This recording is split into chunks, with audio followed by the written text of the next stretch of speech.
Yo, yo, yo. What up, y'all? What up? What up, Jay Boulevard? What up, Ragul? How y'all doing, man?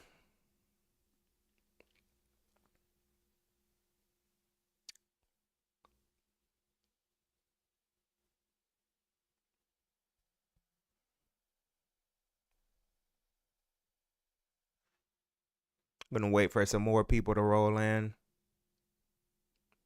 I know today is Metaphor Day and DBZ Day. So Ragul chilling, playing some fighting games, trying to break into this fight pad.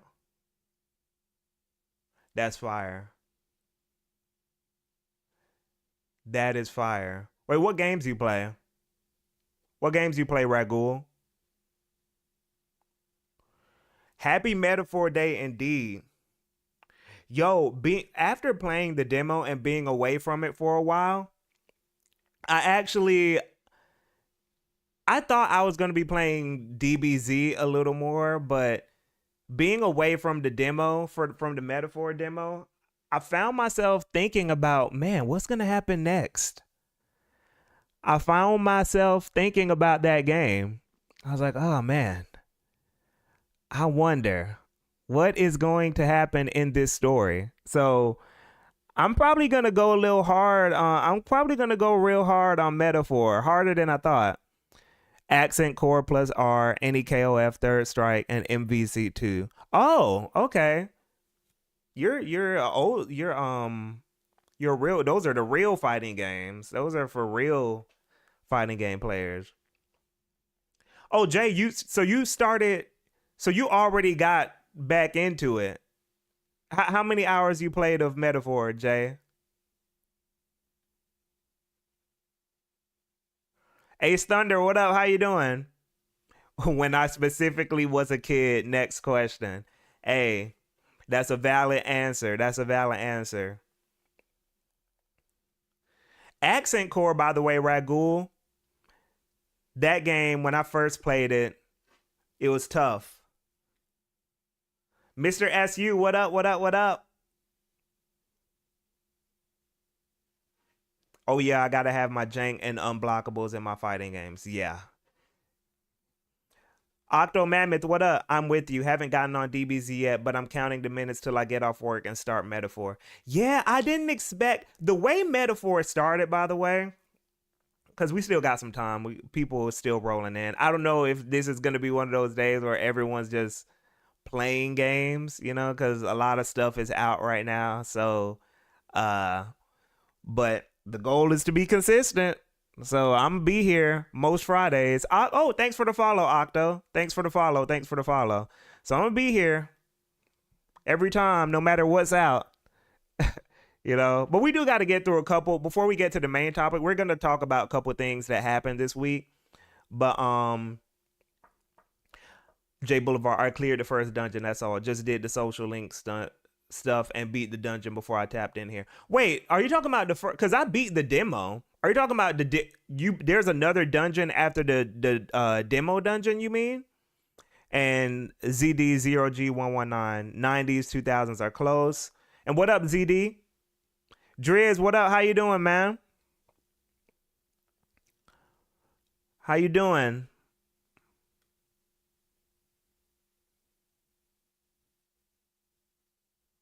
Really? Okay. Okay, man. Okay.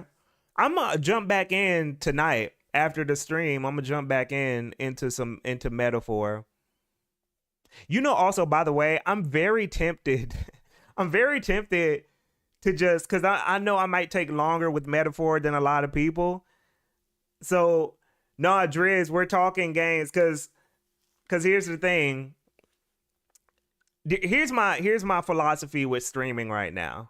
It's gonna mostly be discussions, and if I'm playing a game, it has to be a game that I'm very familiar with because I kind of don't like. I've tried it a couple times. I don't like fumbling and stumbling with the game for the first time on stream. I don't think I don't feel good, and I don't think that's entertaining really. Oh, off stream. Off stream, nah.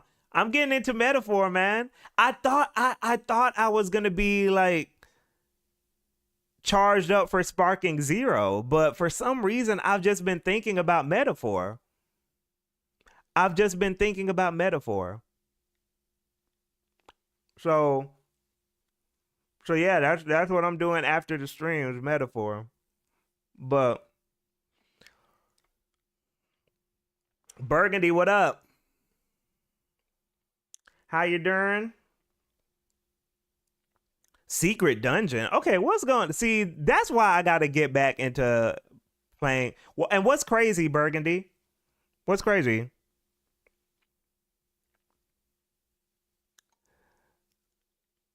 Um, but yeah, Metaphor after the stream. Wolf.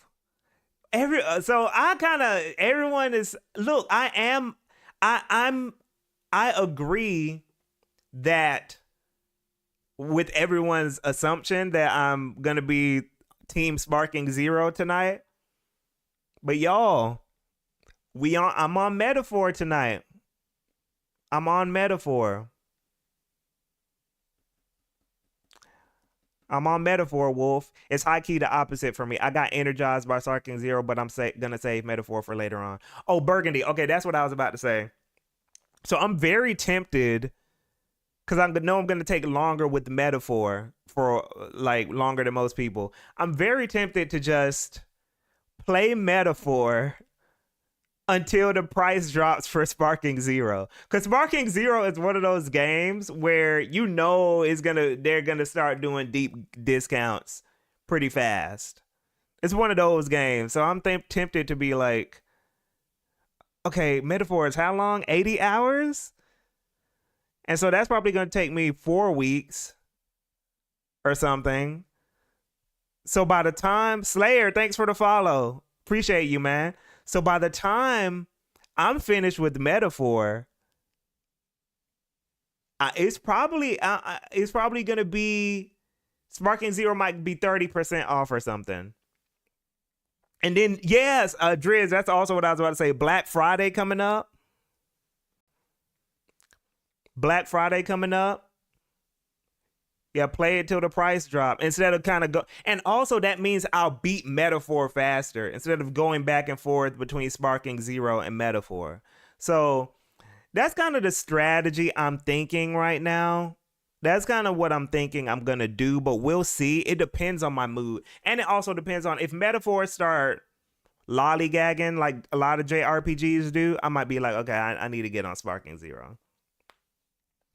Octo Mammoth, I'm counting on Metaphor to break me out of my deadlock addiction. The alpha reawaken my esports brain disease. Quickly, explain deadlock because I see a couple people hyping this deadlock game up. Explain this to me. Is it a shooter? Or is it a MOBA? Or is it a fusion? Like, and why is everyone hyping this game up? Like, what's the tea? Burgundy Striker Raz. Frostnix, what up? What up? What up? Reload didn't light my world on fire, but I like it enough. I'm interested in getting to the late game and then the answer.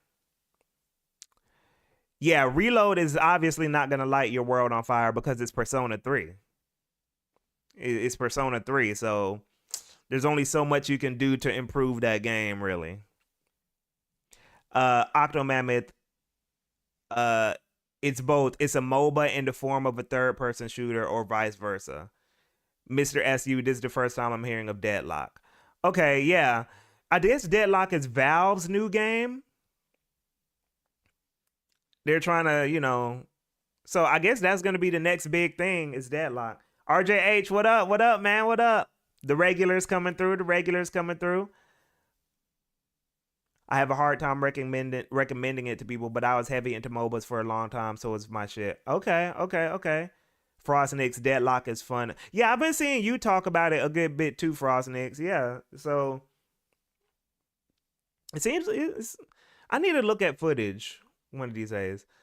Burgundy, so true. Any remake was inevitably going to be slightly worse. Hard to improve on a 10 out of 10 like now. Now Burgundy. Now Burgundy. Which P3 you talking about? Are you talking about Pokemon 3? Is there a Pokemon 3? I know you're not. Which P? What did that P stand for?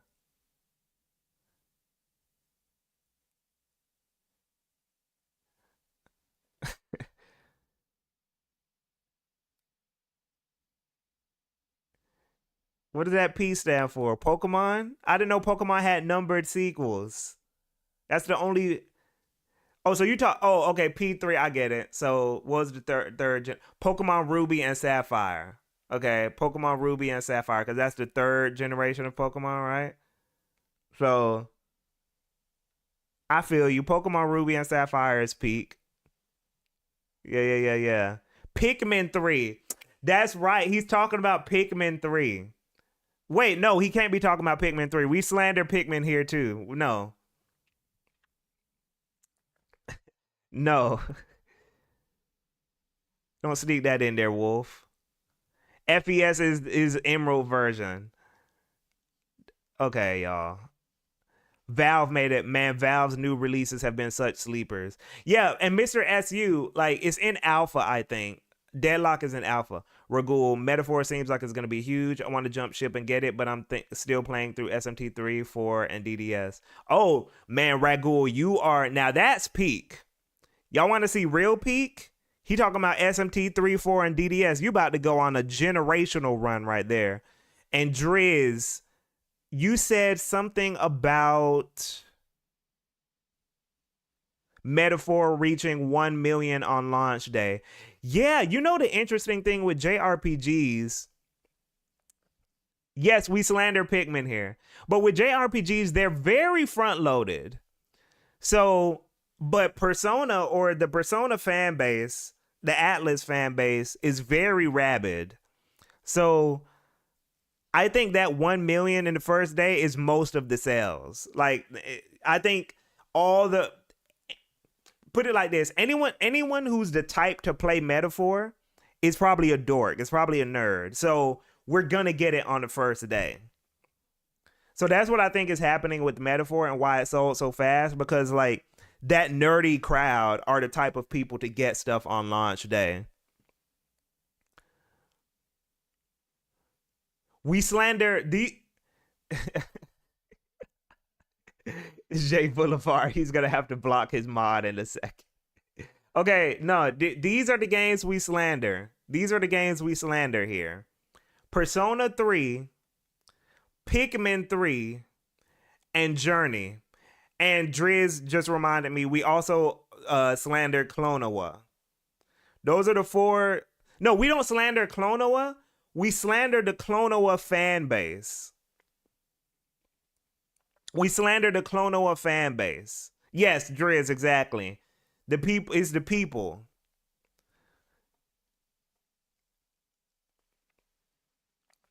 I'm on Fire Emblem Three Houses. It's been a better start than I anticipated. I've been hooked, and the monastery seems less than folks let on so far.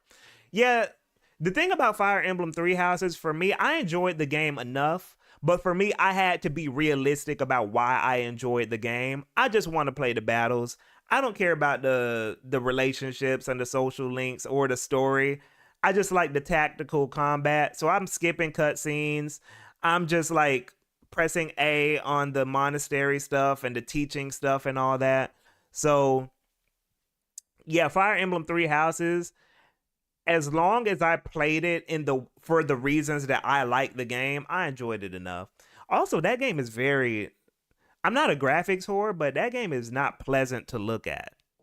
It's like very Clono fans just sit there eating their food. I can get behind it. Pick.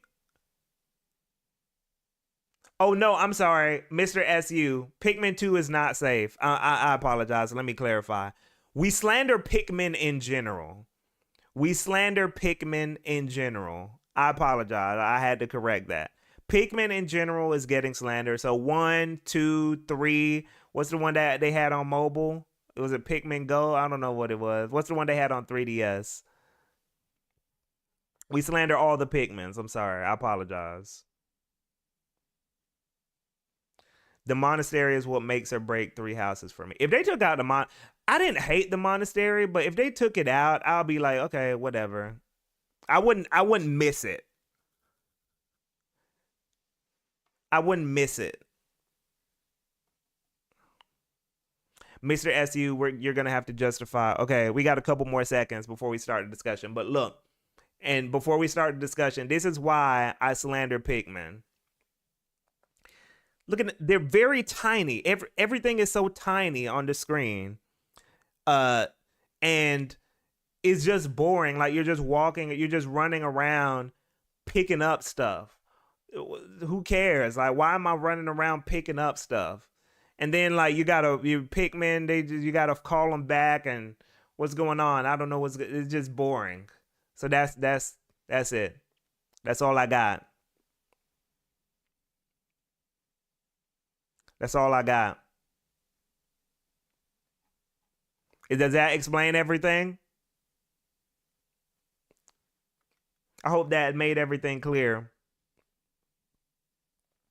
That's my video essay.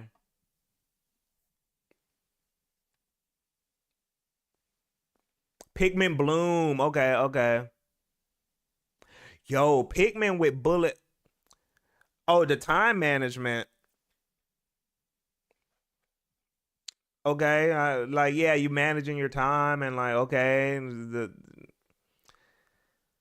let me look at a pic. What are these Pikmin creatures? What's the Pikmin creature? What are these Pikmin monsters?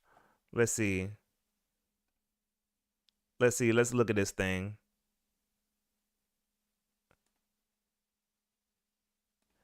So you're talking about this? Hold on.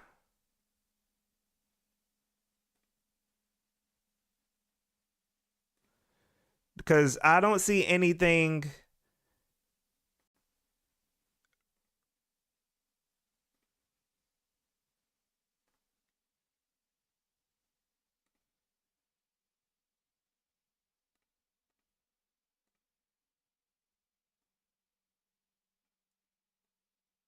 Look at this, y'all.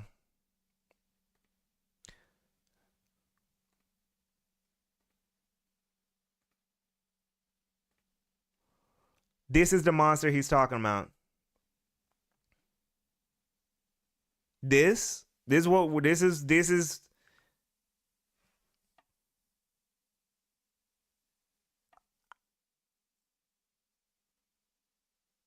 Come on. That ain't monster. That ain't creature design. Gatling Groink. Okay, that sounds disgusting. I hope I don't get banned for Googling that. Gatling Groink. That is a...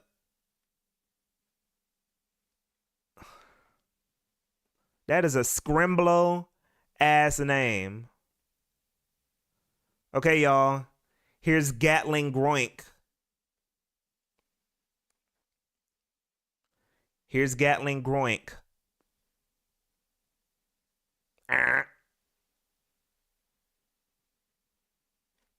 Okay.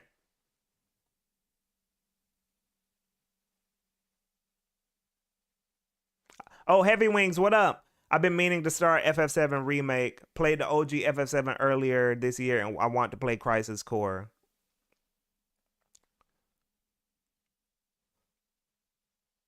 Dio, you are correct.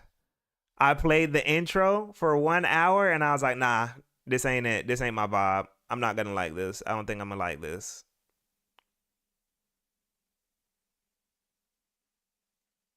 So for me, Pikmin came and went. Pikmin came and went for me. But okay, y'all, we can start now. So I'm gonna read through some of what people were talking about when I asked the question, what should be considered the golden era of gaming? Um, there's a couple different responses on YouTube particularly.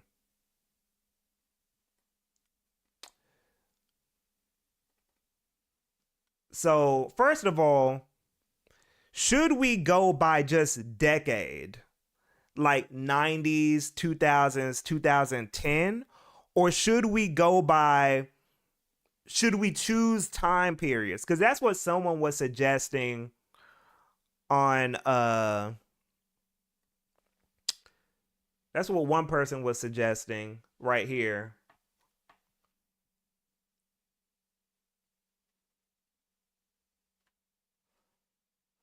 Honestly, I think separating it by decades is too broad because the early 2000s is a lot different than 2007 to 2010, and same for 2010 to 2017.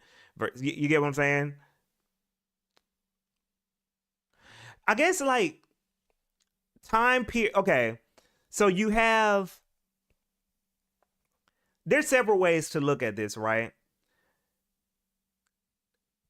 Like 2000, I guess 90. When did the N64 came out?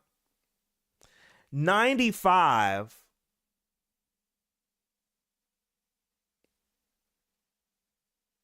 Yeah, console generation might be the best way. But I think here's the thing. I think for some console generations, the philosophy of gaming was still like the same. Do y'all get what I'm saying? So, okay, but okay, y'all are saying console gen still is good. Because here's the thing, PS2, GameCube, and Xbox, I feel like PS3, 360 are just kind of a continuation of that. Like gaming was still somewhat the same in terms of like the types of games that were being made. Y'all get what I'm saying? Um, so that's kind of what I'm getting at is like, yes, J Boulevard, that's a better example. The last two generations have been pretty much the same.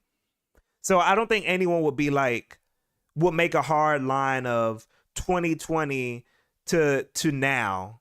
When when is that when PS5 came out? No one would say 2020 to now is that much different than PS4 generation. Um, but I think here's what I will say, because this is another point someone brought up. Black Disc, he said he might be biased, but he'd pick the 2000s, the rise of internet gaming plus MMOs, portable gaming at its peak. Oh wait, no. I'm sorry. That's not Mr. SU. Mr. SU said, "See, there's a lot of difficult things with this question. When it comes to the games themselves, I would probably pick the 2000s, but I didn't play a lot of these games." And then, but I'm gonna skip to what was said here. But the death of handheld gaming and AA games has been pretty unfortunate, and the health of the industry feels much worse than the 2010s. So there's also the cultural aspect of games. It's not just like the generational things that were happening. It's also like the health of the industry, the way games were being talked about, the culture of games, the popularity of gaming. So going by generation, I think people have done that, but I think going by choosing some time periods or decades will be kind of like interesting. 808, what up? But okay, I'm gonna let y'all decide. Um, J Boulevard, do you know how to make a poll, or I can just ask? Do y'all want to go by generation or decades?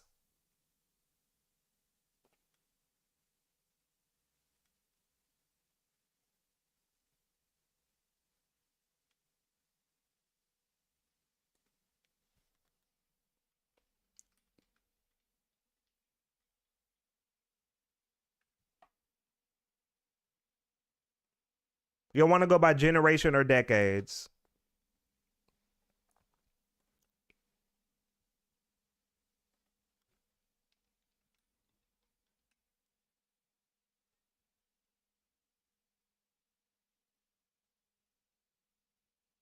Based God, Jarvis, what up? Happy Sparking Metaphor Day.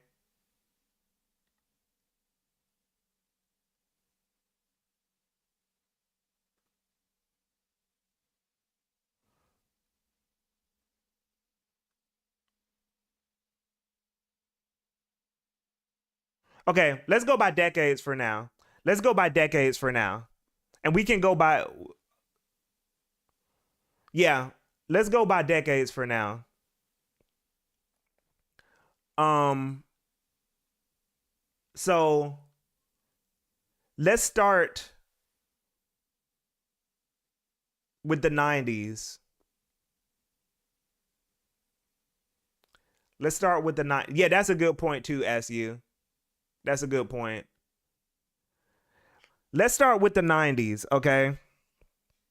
So within the 90s, you got SNES, N64, PS1, and Sega Genesis. Those are the big things. So let's talk about the reasons. Why would the 90s be considered a golden era? Like what qualities of the 90s, if you want to argue for the 90s, what do you think would qualify it? Why would it be a golden era compared to later eras of gaming? And Heavy Wings, I agree. We can talk about both within this, but let's just go by decades for now.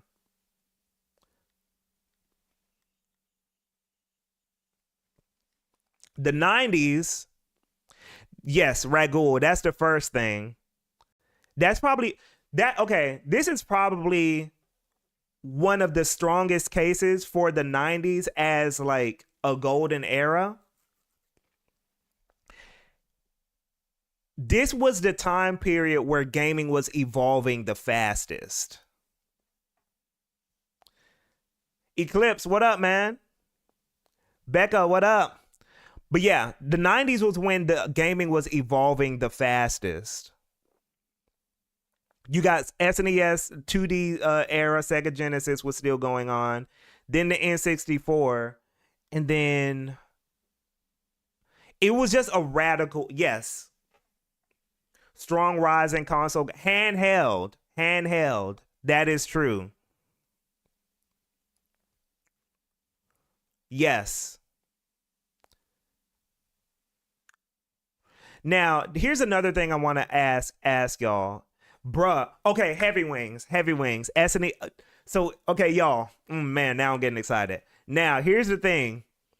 My first console was the Sega Genesis. My first console was the Sega Genesis. And my dad sat down with me and my brother and we played Sonic 2.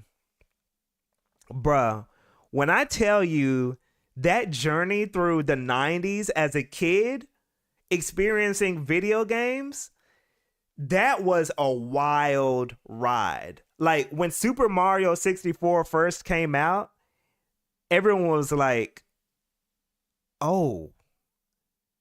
When Star Fox first came out, it was like, oh, okay. Okay, this is what we doing?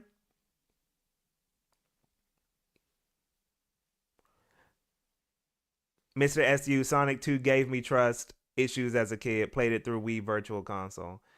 Oh, Eclipse, you were SNES. Yeah, so that leap, I don't know how many of y'all were around or gaming in the 90s, but this is also why, by the way, this is also why it's a bit harder for me to talk about. Becca, hit me up on just message me on Discord. You just message me on Discord, we'll talk about it. But it's why it's hard for me to look at this current era of gaming and get excited about some of like the uh the things that people get excited for, because I know, I don't know how many of y'all were there, but seeing the leap, like looking back on it, if you weren't there, it's hard to describe how significant that leap felt, going from something like a Sega Genesis to an N64. It was like, and then also there was also this element of, we didn't have the internet back then, right? So the only time we were seeing these games, right? Seeing Mario 64 is the only time we were seeing Mario 64 was like on commercials and stuff. And then I remember seeing Mario 64 and I would literally, yes. But okay, but here's the thing. So the other element of this too is that when your friends had it, that's when it really became like a jealousy thing. Hold on real quick, y'all. Hold on.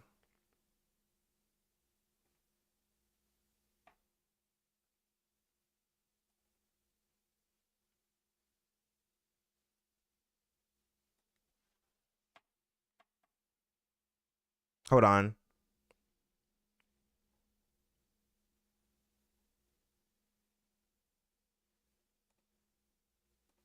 Eclipse. Eclipse, check your Discord.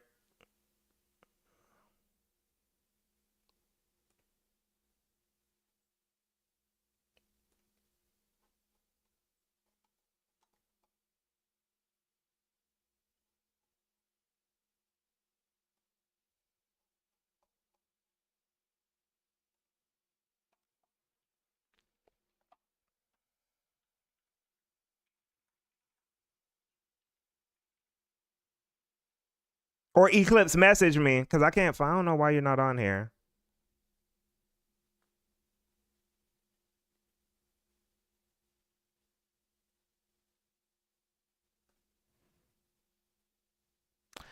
'90s had very mature entries in a bunch of 2D genres, in a bunch of, and early 3D games that were experimental and still haven't been matched. Yes, Hot Pocket.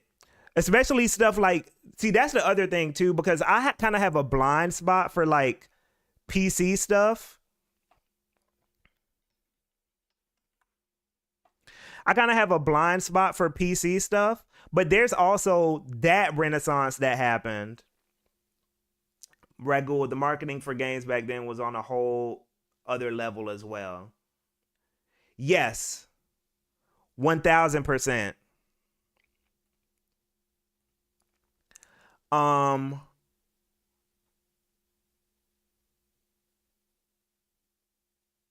let me see, let me see, let me see. Oh, the arcades, Frostniks. Very good point. Very good point.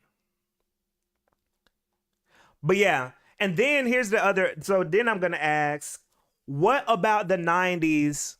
Sale, what up? Now, what? Why would the '90s not qualify as a golden era in your opinion? Heavy Wings, what were the downsides of the '90s in terms of gaming, other than stuff like? Oh, that's what I was about to say. That's you were. We were in sync. Heavy Wings. We were in sync. Base God, what up? Thanks for the follow. Yes. So I'd say the downsides of the '90s were. What were the downsides of the '90s? I guess like compared to like recent times, it's less like um how can I say? Mm, I guess fewer games came out in the '90s. Yeah, okay, sell device, that's a good one. Street Fighter updates were $60. What would be the downsides of the 90s? This is kind of making me think because I don't know what I would say. I can think of downsides of later eras more than I can think for. Oh, okay, Dio, that's a good one. Dio, that's a good one. That's a good one. That's a good one. Most early 3D games were not good. That is true. That's true. That okay, that's fair. That's fair. That is fair. And then now, okay, now I'm thinking of something else. Licensed games. There was a lot of licensed garbage that came out in the 90s. A downside was only having word of mouth for a lot of games. And there were a lot of like throwaway mascot platformers in the 90s. Yeah, there was a lot. There was a lot. So yeah, I'd say that. Um, I don't know. That's it though. Yeah, a lot of genres weren't fully okay. Y'all, this is gonna be one that y'all are gonna hate me for this. Y'all are gonna hate me for this.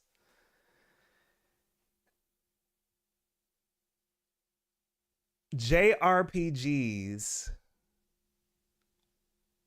weren't as were more tedious in the 90s.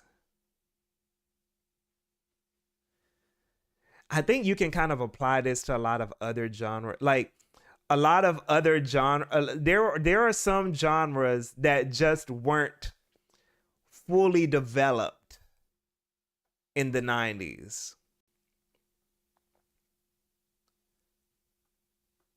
No, no, no, no, no, Burgundy. So you Burgundy, you would go back to random encounters?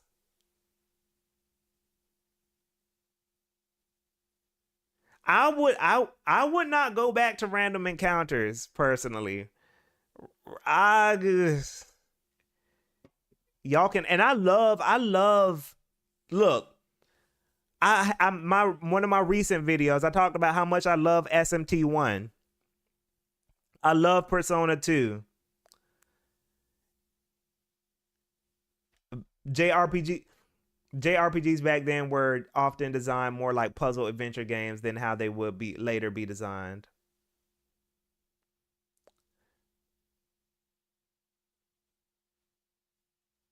You know what? That's exactly why Fast Forward comes in clutch with emulators and ports. Yes, 1000%.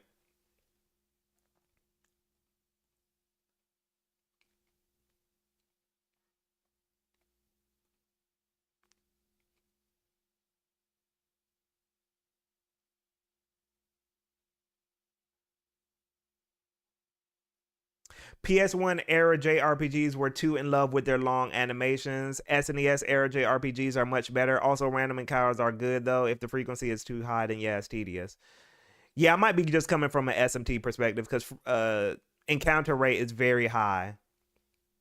Danny, thanks for the sub. Thanks for the sub, man. Thanks for the sub. We building it up. We building it up, y'all. But yeah, yeah, yeah, yeah, yeah, yeah, yeah. People say they had to grind an A part. Okay. So y'all don't agree. So y'all don't agree that okay, y'all don't agree that JRPGs now are better than they were back then?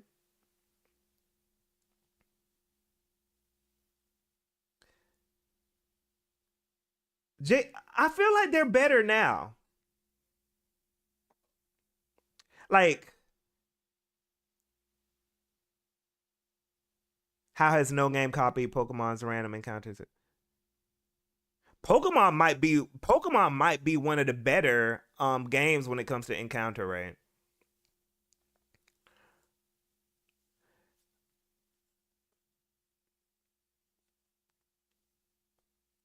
Yeah.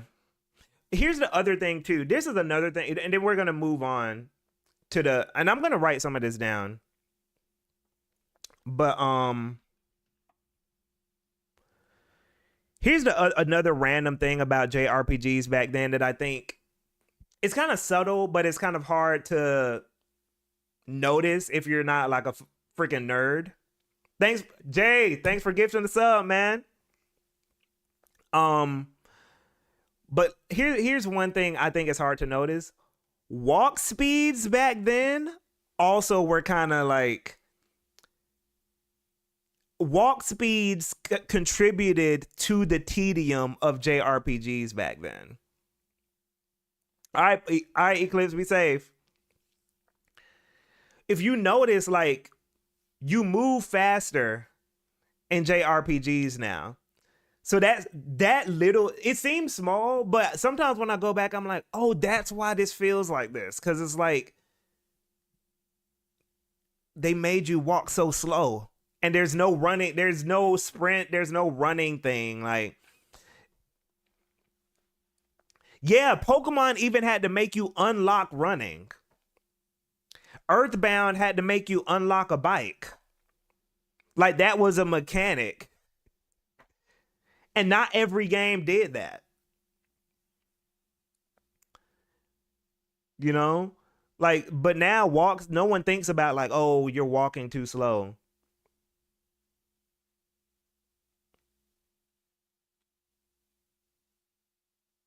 Dio, I feel like there's some 2D ones that, well, no, actually, no. Dio, you're right. I'm mainly thinking about early 3D ones. No, you're not wrong. You're not wrong. Thousand Arms, for example, I don't know if y'all have heard of Thousand Arms, but Thousand Arms on the PS1 has a fast walk speed, and that's not 3D. But yes, you're correct, Dio. I'm mainly thinking, but that's in the 90s. That's in the 90s.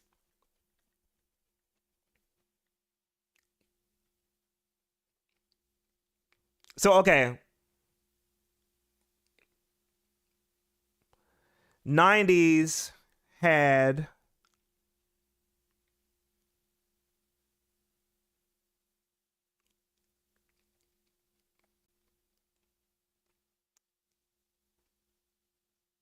let me see.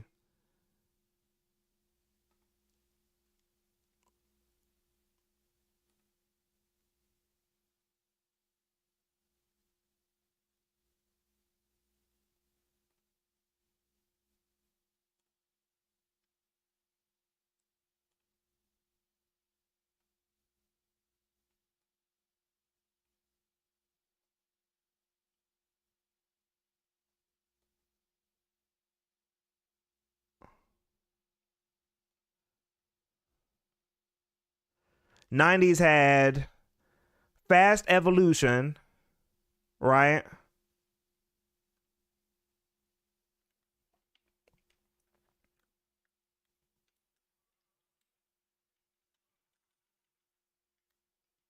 Significant technical leaps.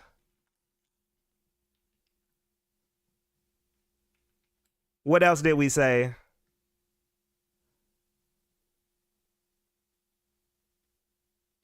Let's even say significant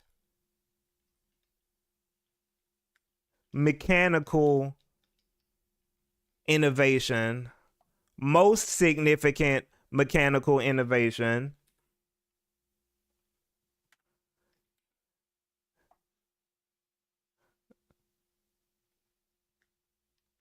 Pros.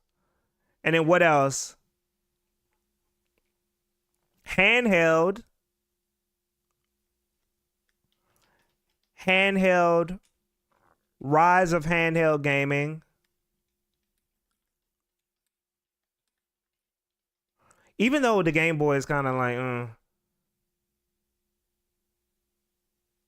we're going by decades, but we're gonna circle back and get granular with it and start talking about the generations individually, ACU. Eclipse, you're not getting that. Okay. Rise of handheld gaming. Yo, okay, what about this? Um Diversity,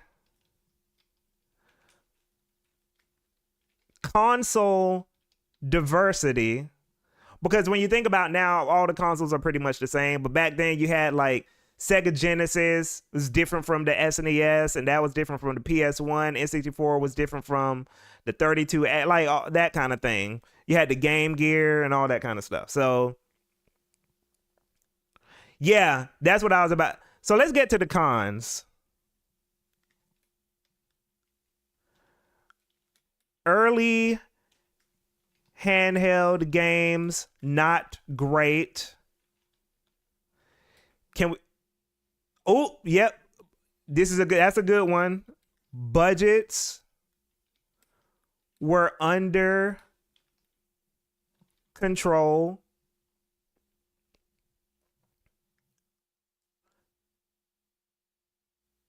Cons. Early handheld games were not great.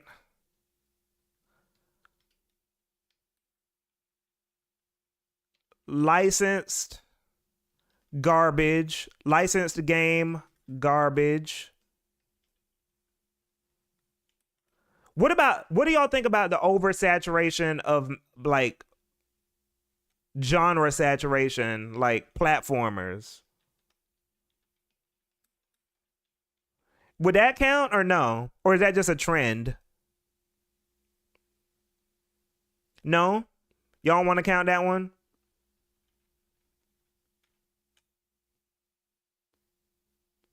Yeah, okay, yeah. Burgundy, I agree.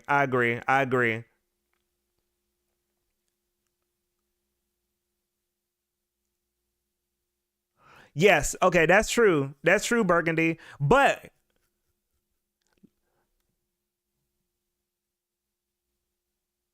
let's say that let's leave it at this for now. Let's leave it at this for now.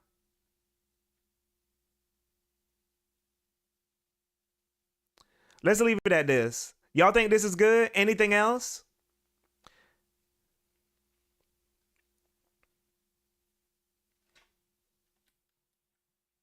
No online games.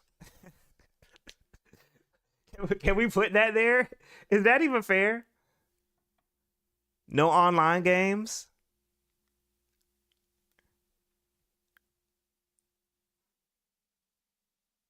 No. Oh, I forgot. Early 3D games, not great. This is it. This is it. Okay. So that's what we're gonna leave it at that for the 90s for now. Shallant, okay, hold on, Shallant. I'm gonna add that, Shallant. Hold on. Shallant said, "Ooh, I forgot. Japanese games did not get localized often. Like the localization wasn't as like I'm gonna add that. I think that's a good one. I think that's a good one. Localization not as common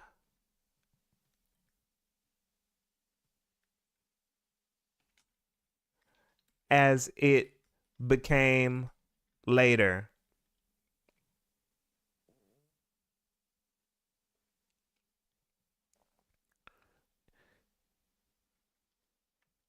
Ooh, hold on. I agree with this, Cell. No, I don't care if anyone not as common or good as it became later. I agree with you, Cell, but I don't think everyone else is. But I'm gonna put it game difficulty some, but I'm not gonna put artificial.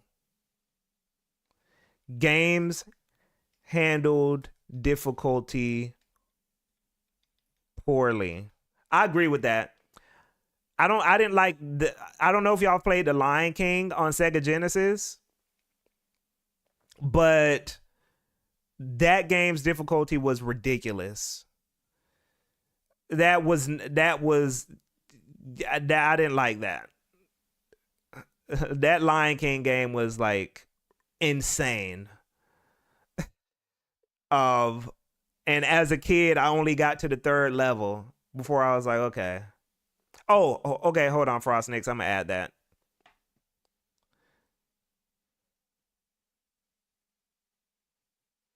Bruh, no, even now, Burgundy, play Lion King now. Play Lion King now and come back to me. That game is still hard. That game is still hard. Uh Slow death of arcades.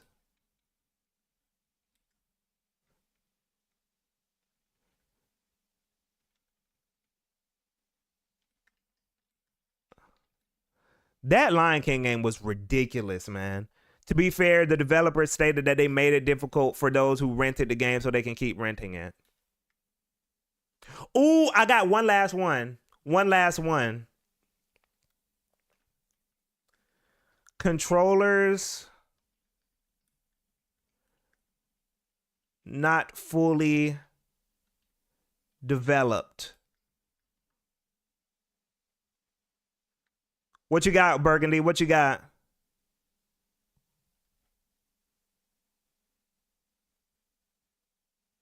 Oh, no patches.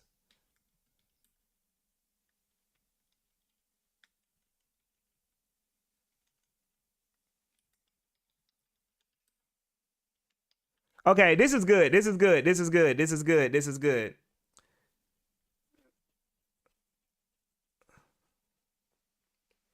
How do I feel about the amount of game accessories during that time?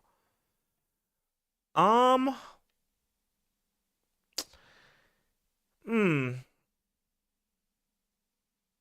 I think this kind of feeds into the controller point because there were some accessories that were cool, right? Like the N64 Rumble Pack was very neat. And Nintendo also had this thing that came with Pokemon Stadium. Um because we started thinking Nintendo had this thing with Pokemon Stadium where you could put a Game Boy cartridge reader into your controller and yeah, the transfer pack. And you could play Pokemon on your TV. You could play like Pokemon, the Game Boy Pokemons on your TV through Pokemon Stadium. That was the early Wii. They were on the Wii U ish real early. That was the first time you could play go from handheld to docked was the transfer pack. Nintendo was already they were already on that. So significant technical leaps, most mechanical significant mechanical innovations, rise of handheld gaming, console diversity.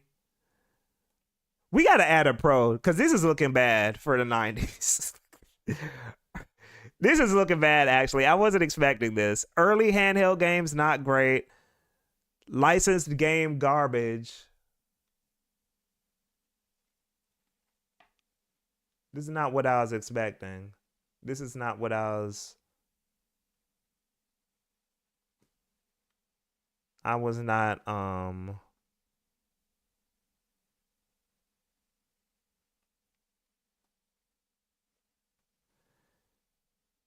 Yeah, this is a little. This is a lot. No DRM. I get. Oh, you could own your games. You.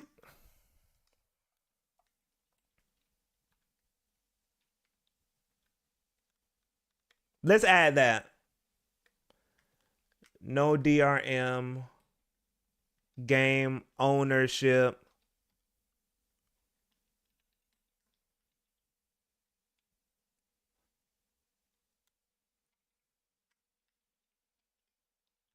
Game and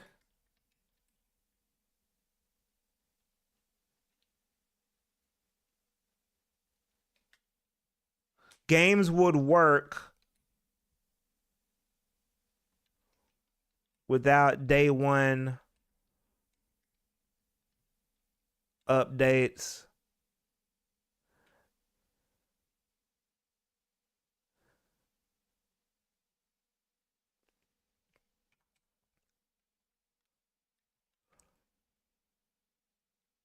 Developers.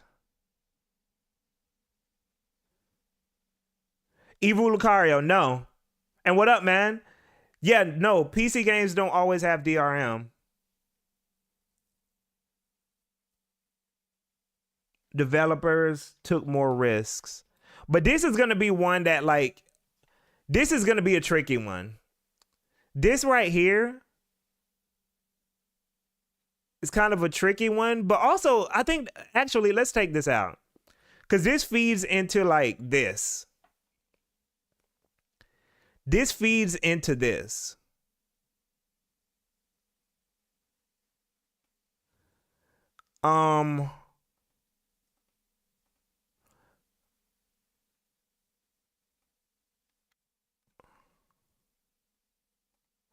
Let's leave it here.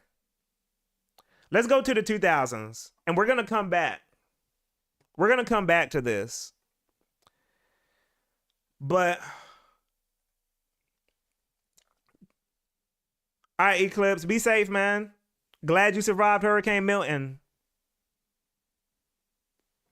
Yeah, Mr. SU, we're gonna circle back. We're gonna circle back. But the 2000s, what are the pros for the 2000s? Because I already got a few. I can think of. One is the 2000s, I think, is online gaming. You obviously got to put that there. Online gaming, for sure. Online gaming. Handheld gaming. Handheld games started to, yeah. I don't know how I'm going to word that, but yeah, handheld gaming started to fully developed.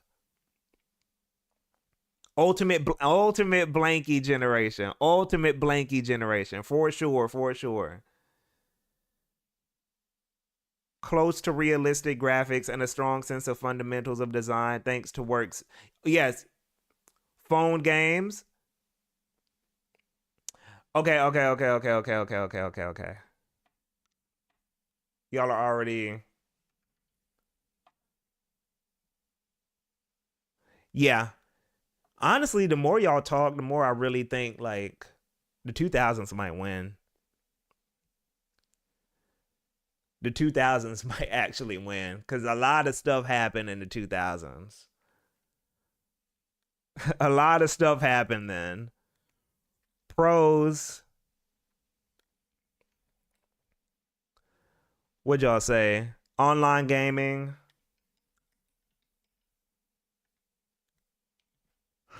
You know, okay. You know the other thing?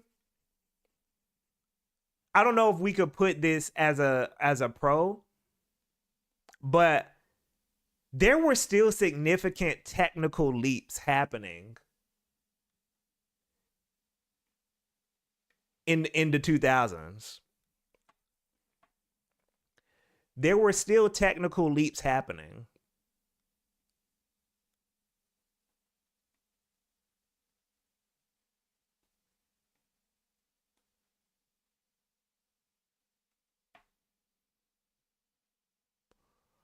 Okay, online gaming, multimedia. Who said that? Who said the more? Yeah, Ragul. Multimedia.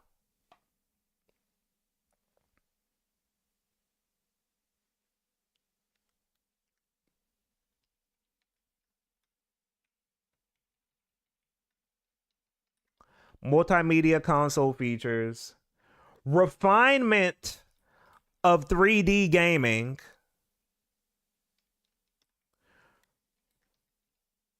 Refinement of controllers. This kind of makes me want to go back to the 90s because, like, I'm going to add one more pro. Transparent hardware. That was cool.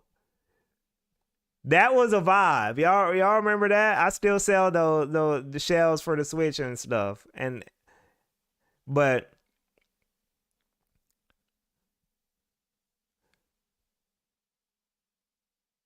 This was the era that indie games were starting to pick up steam. Oh yeah.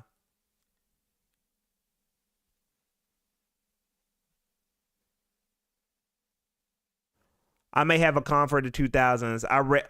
Okay, so the 2000s. Here's the thing that's gonna happen with the 2000s and some of the cons. Some of the cons with the 2000s are going to be cultural. A lot of the cons are gonna have to do with gaming culture.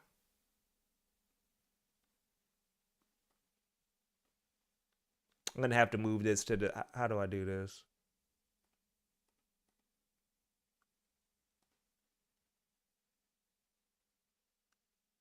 Actually, I gotta make a separate thing. I'm gonna make a separate thing. Let me save this. 90s.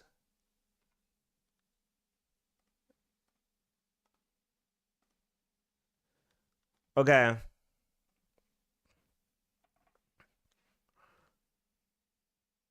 So wait, many studios. Okay, hold on. Remasters becoming Chalant. Remasters. I don't think that's a pro or a con. I don't think that's a. It's just kind of a thing.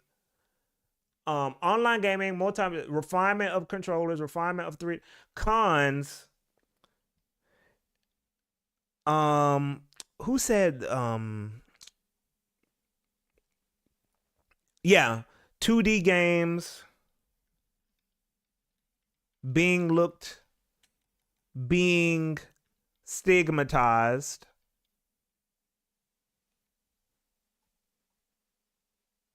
Two D games being stigmatized.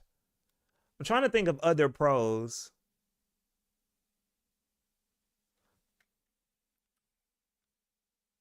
Oh, another con.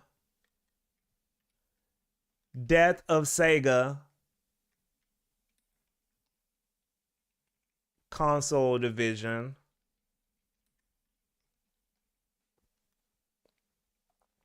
Right?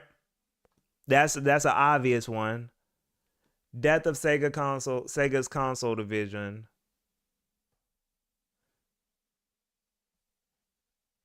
Author ACU, that's a good one. This is also why I like going by decade, because we can kind of like talk more about time period as opposed to like generational. Like we can talk about how it felt to live during the time as opposed to like these individual pockets, if that makes any kind of sense. Because going from save data being stored on a memory card to it being on a console was a big deal. Save data on. Oh, that's not a con. It's a pro. Yeah. Okay, Ragul, I was trying to articulate this, but here's what I was trying to say. But you can also say this applies to the 90s. I think toxic nerd culture was a thing. Like I feel like toxic nerd culture kind of started to proliferate more in the 2000s.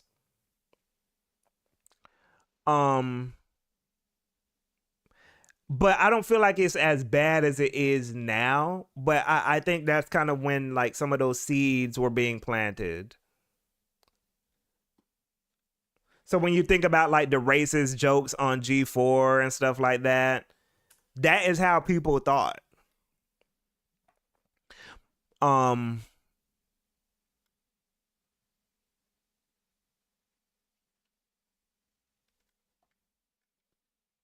Phone games, G4. Oh, why are we forgetting this? HD.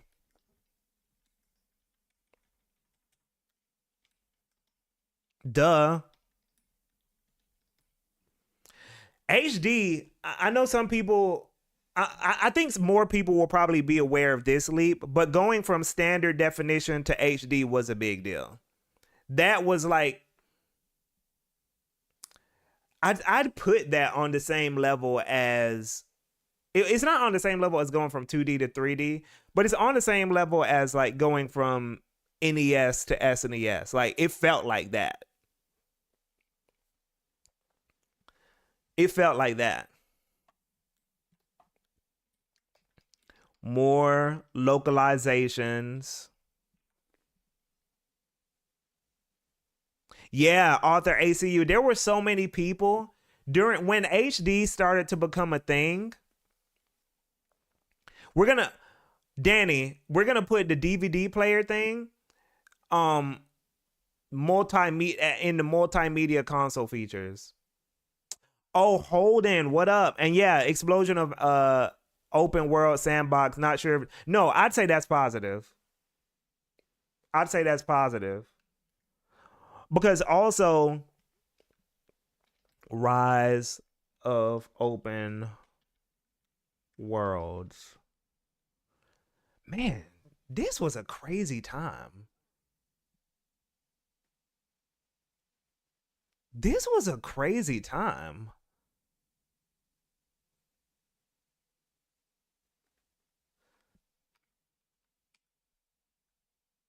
Huh. What is he what is even a con of the 2000s?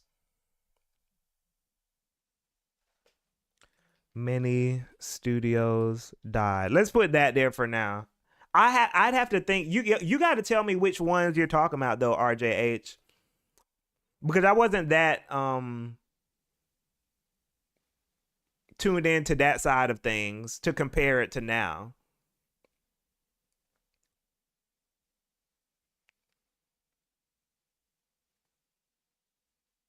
What were the open? Okay, because you got stuff like GTA. Let's list this before I lock this in. GTA.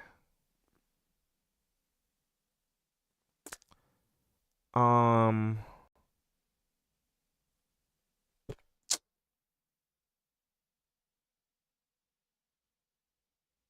what was another open world? Fallout is open world. Increased budgets, that's true. Assassin's Creed. Is Assassin's Creed open world? Tina, what up? For the 2K, a con would be our. Oh, that's a good one. That's a good one. That's a good one. That's a good one. That's a good one. Arcades finally dying.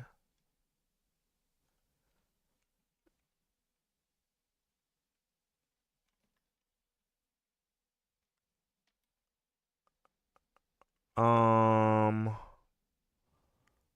GTA, Fallout, Assassin's Creed, Elder Scrolls. Yeah, Skyrim, specifically. Jalen Devon, what up? Assassin's Creed popularized a certain. Okay.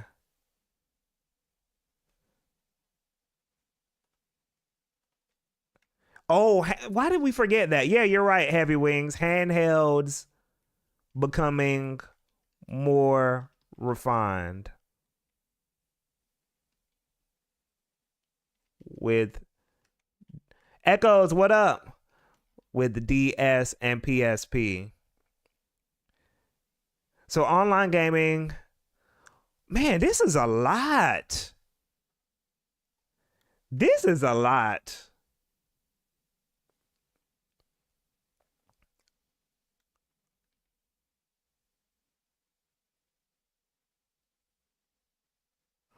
Oh no, you're right. Ace Thunder. Too much hand holding. I feel like Dio. I feel like that's now. I feel like that's 2010.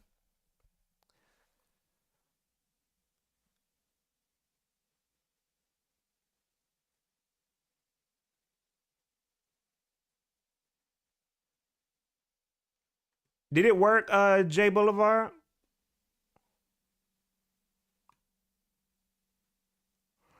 Um,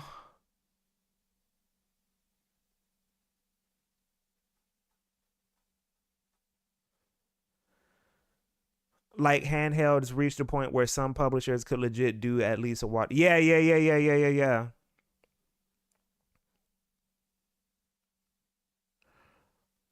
I'm trying to think. Okay, let's put too much hand holding. Death. Oh, here's one. Death of certain genres. Rail shooters. Um, what other genres died in the two thousands?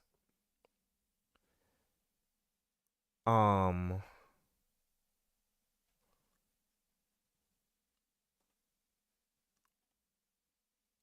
uh,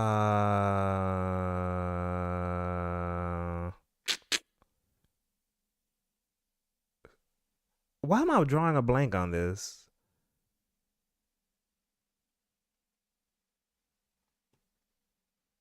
Ah, that's true. That's true. That's true. Well, you had Blaze Blue though. You had stuff like Blaze Blue. Let me not say death. Decreased popularity of certain genres.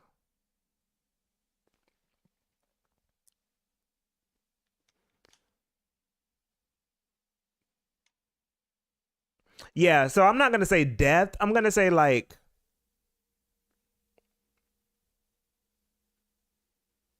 internet flash games.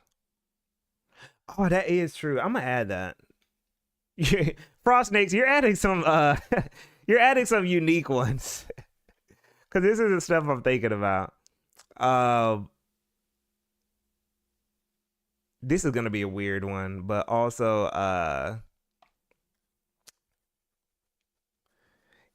yeah, gaming history is complicated. Death of Sega. Okay, G4 many studios died. I think this is it, y'all. I think this is it.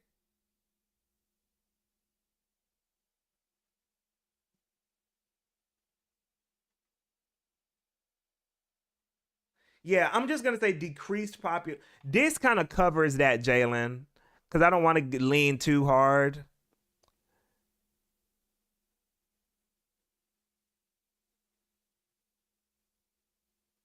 Did we? I thought we put the. Oh, I didn't put it there because I think Mr. SU said that before. The infancy of indie games.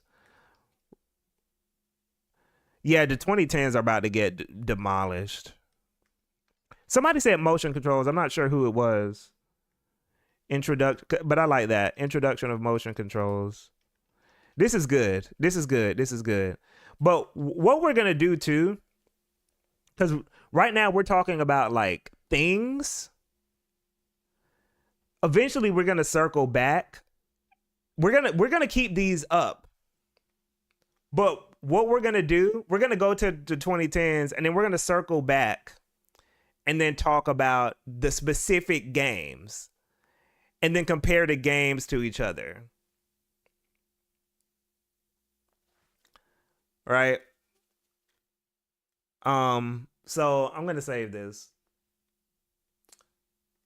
Um,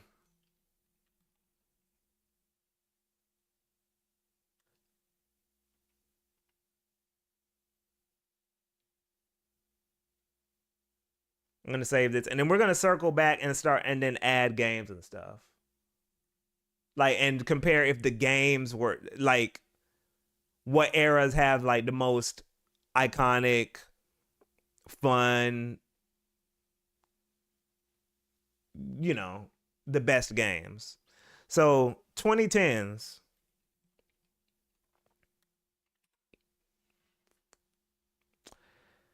The 2010s.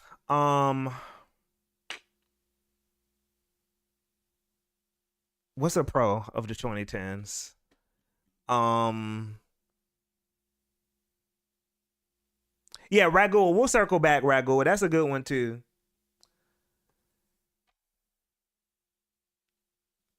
Yeah, Echoes. I think Echoes that would fall into that category. I think I will put that in that category. What are some pros of the 2010s? Pros. Um, what's a pro of the 2010s?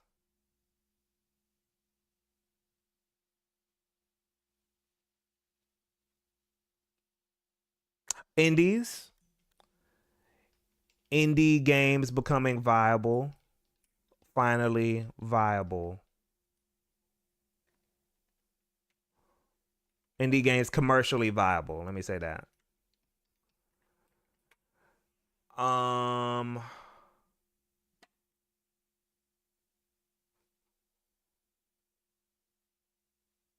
Echoes. I feel like you gotta give HD gaming to the 2000s because that happened with 360 PS3.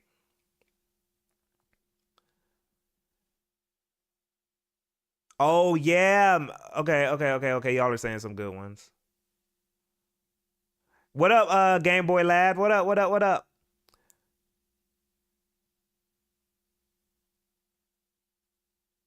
Online gaming improving. Uh, I guess I'm gonna hold on to that one.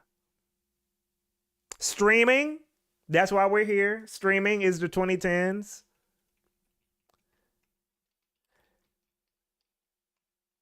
Social, a pro, social media, a con, social media.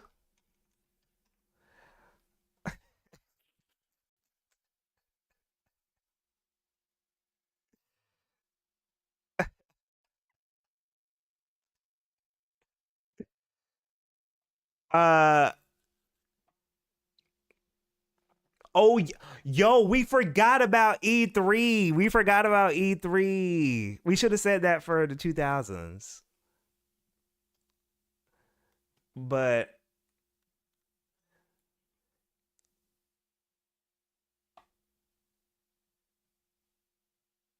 online presentations becoming more common, no longer having to wait for E3. So let's say Nintendo Directs. I'm gonna just put Nintendo Directs because you got to give that to them. I will not let this go. I will not let this go. Y'all were not y'all, but people were bashing Nintendo Directs. Y'all were bashing Nintendo Directs. Y'all hated them. Y'all were like, stop, go to E3. I will not let it go. I will not let people forget that.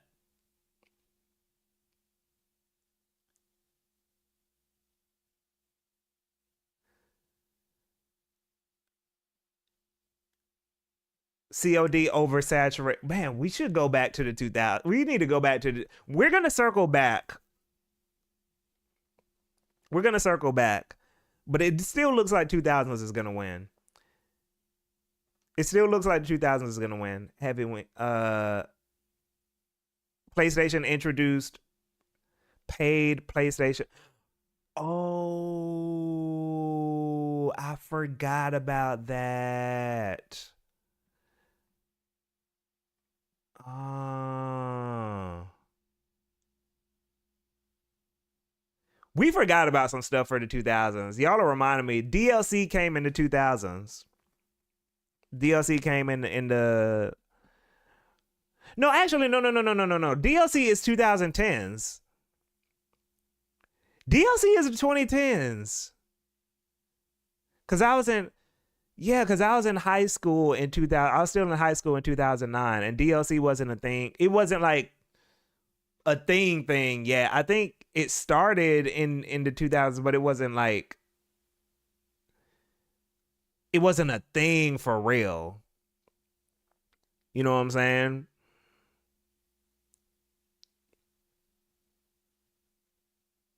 That period of time where publishers were doing stupid stuff to combat used games. Oh, I forgot about man. 2010s was bad, man. Okay, hold on. Let's. Oh wait, where? Hold on. There we go. DLC.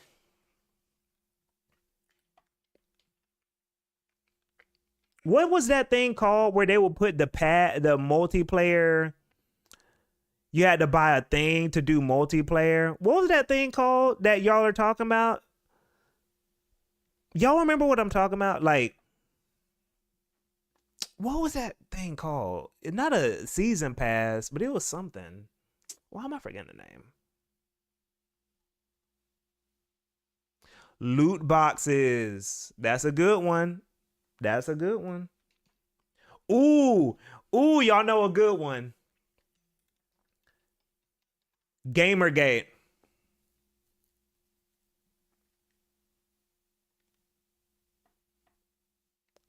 Gamergate. That is a major one. Yeah. Yeah. 2010s was Gamergate.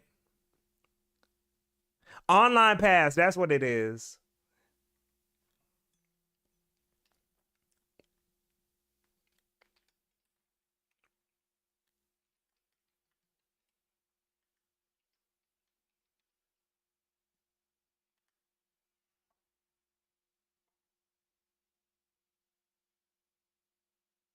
Yeah. That is a big one. This is gonna be this is gonna be bad. Oh, always Frostniks. You're right. Always online. Oh, Tino. Tino TCG says a good one. Tino TCG said a good one. Tino, that's a good one. Gaming as a hobby becoming less stigmatized. A lot of these things are cultural. Y'all notice this? Localization, that's true. Localization. That's a good one, Jarvis. Localization improving and becoming more common. Ah, y'all are saying some good ones now. Y'all are saying some good ones now. Holden, games start taking several years to come out, especially in the 2010s. Yeah, that's true. That's true. Games taking longer to come out.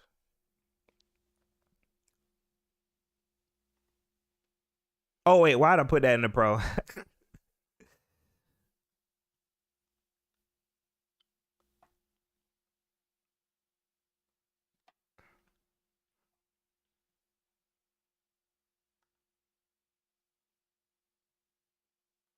Here's another pro.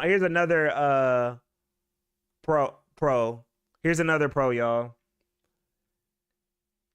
Games were less woke.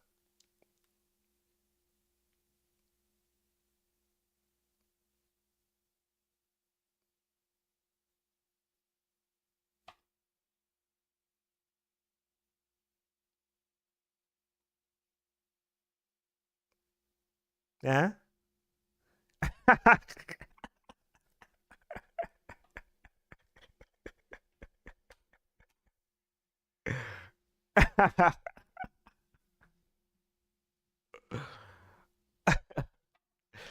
Oh yeah, that's a good one. RJH console revisions.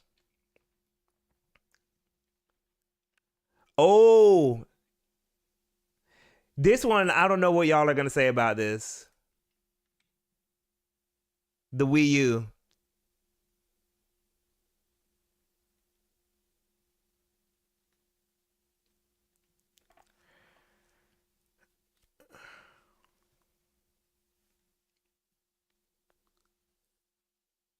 What y'all think? What y'all think? Cons, it was this era where games started. Oh yeah, you're right. You're right. Heavy Wings. You're right. You're right. Patch culture now normalized. This is bad. This is actually really bad.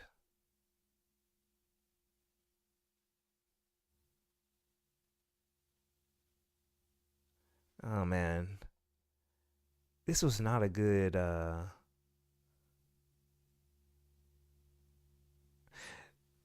Okay, RJH, I'm going to explain. Even if you like the Wii U, even if you like the Wii U, Nintendo wasn't succeeding at this time. So let me add that addendum. Nintendo home console struggling.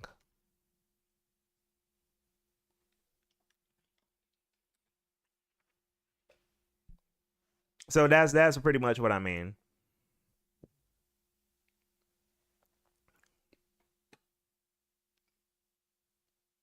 So even if you like it's like it wasn't doing well. You know what I'm saying?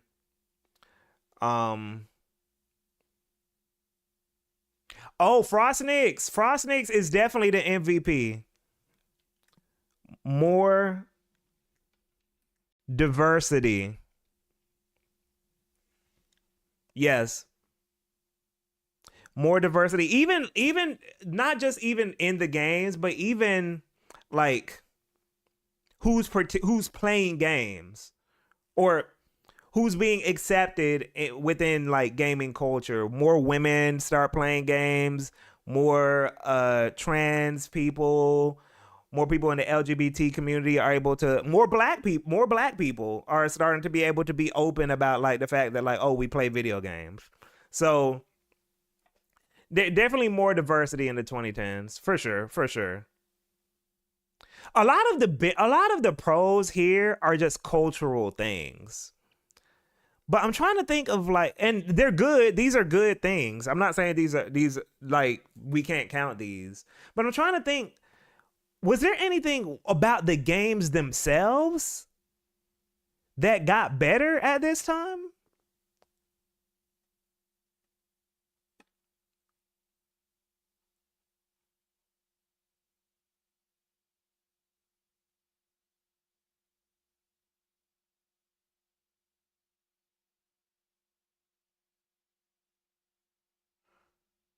Oh, why did we forget that? Why did we forget that?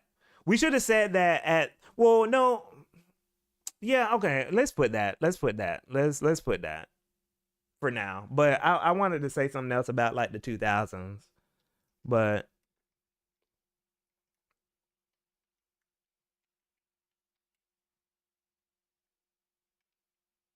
no, that happened in, no. Hold on. The 2000s is when wireless controllers got standardized. Cuz that was the PS3.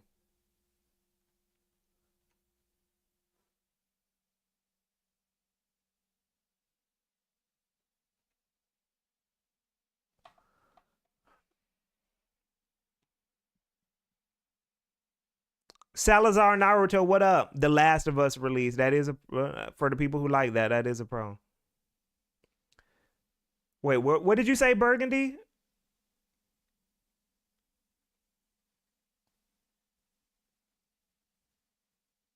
I need some help here. Hold on. What are y'all saying?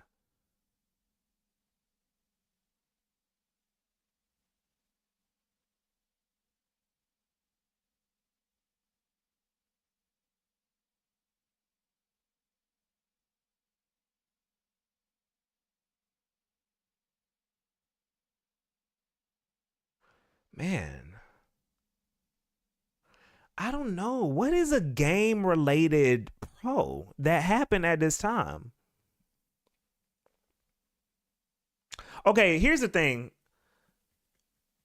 This is going to be, I'm going to ask y'all something about the 2010s and y'all tell me what you think. Because the 2010s includes 2016, 17, 18, and 19. So that year, that 2017 year, when Near Automata, Persona 5,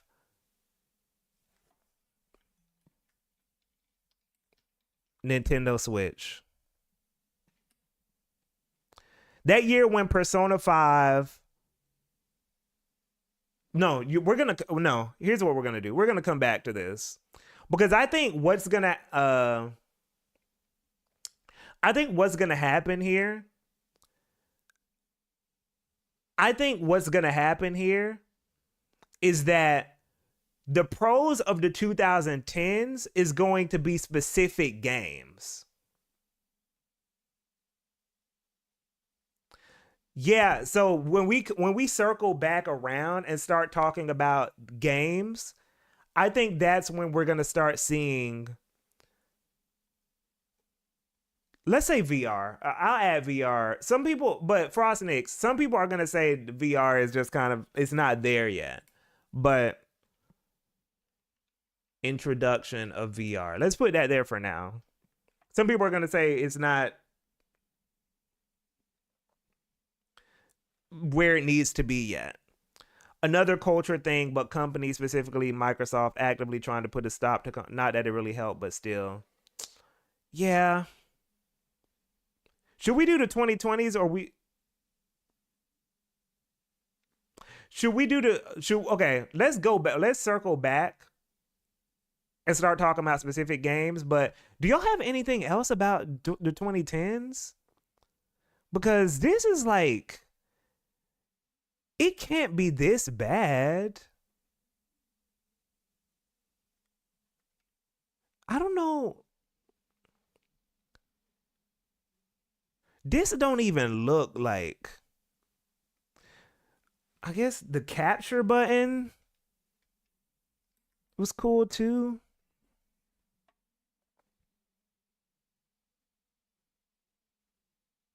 Yeah, let's put. No, okay. You know why I put the Nintendo Switch? It's because it was like a different thing. Let me be specific. Hybrid consoles.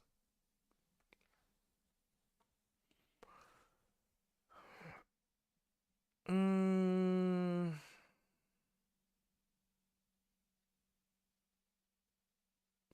yeah, it does. Yeah, you're right, Mr. SU. Yeah, let's take off. Let's take that off. It does feed into social media.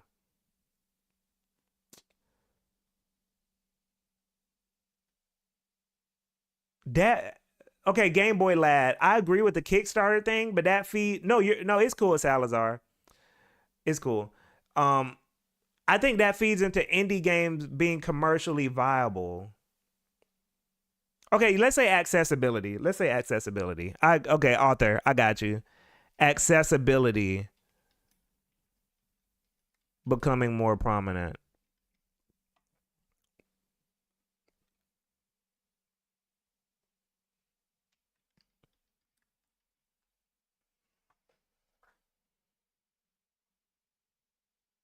This is bad. This is really bad.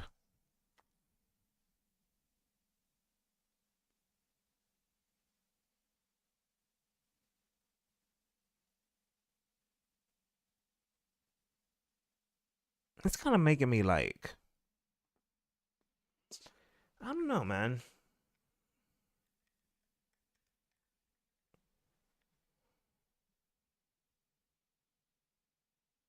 Let's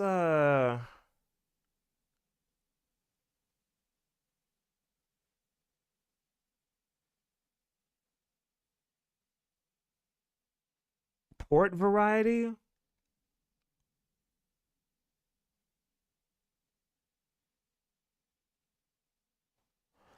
Would y'all say the PC gaming PC ports being more common started in the 2010s or the 2020s?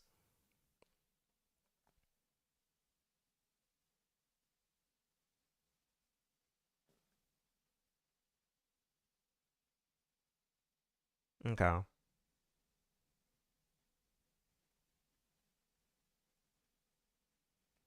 All right, Echoes, peace out. Y'all watch My Hero Academia. You're next.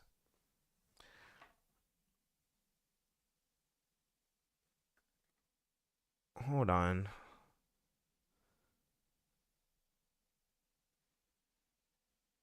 Wait, Steam start, but here's the thing with Steam. Even though it started in the 2000s, nobody was using Steam like that in the 2000s for real. I don't know if people were using it like that.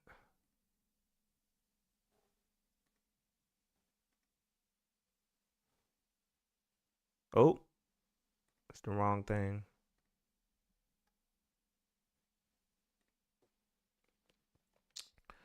I meant to paste this. Okay, there we go. Arkham Knight caused Steam to implement refunds. Oh, I didn't know that. I didn't know that, Heavy Wings. Okay. We're going to circle back and then let's start talking about games. Let's start talking about specific games because honestly, it looks like the 2000s might just be the golden era. If you like the best decade.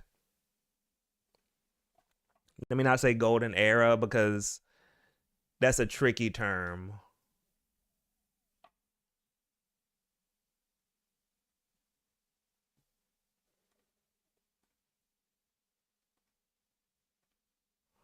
So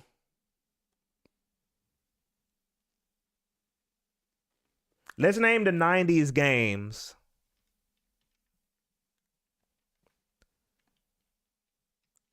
Super Mario 64.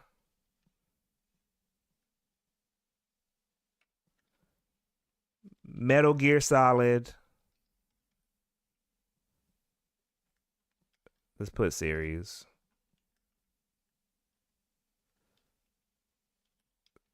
We're in the 90s right now. So what are the important 90s games?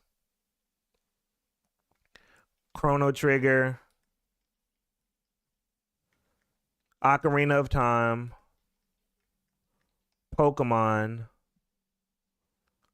I see a sneak. Shooting Dio, what up? FF7.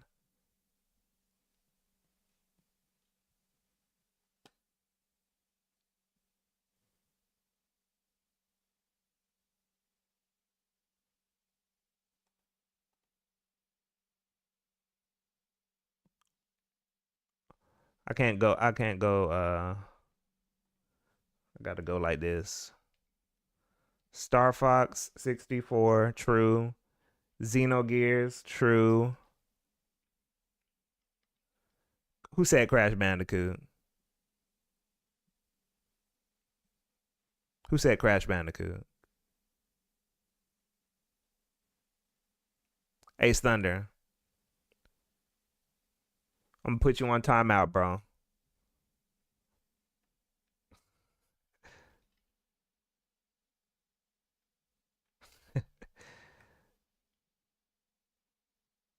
just just like what are the important, prominent, best games? Yeah, that's true. That's true. Frostnix, Mortal Kombat.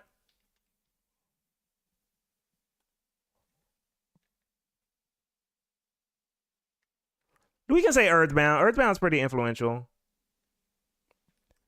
Resident Evil. Street Fighter 2. This is when so this part is when the 90s starts to make its case. This is when the 90s starts to make its case. When you start listing the games for the 90s, it gets a little crazy. Like, yes, Frostnix, exactly. Like, very foundational stuff. Mario Kart.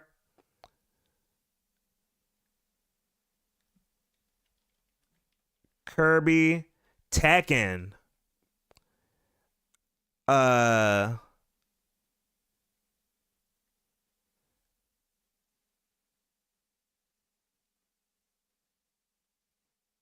Donkey Kong Country. That's true.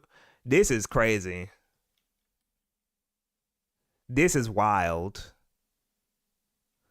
Super Metroid.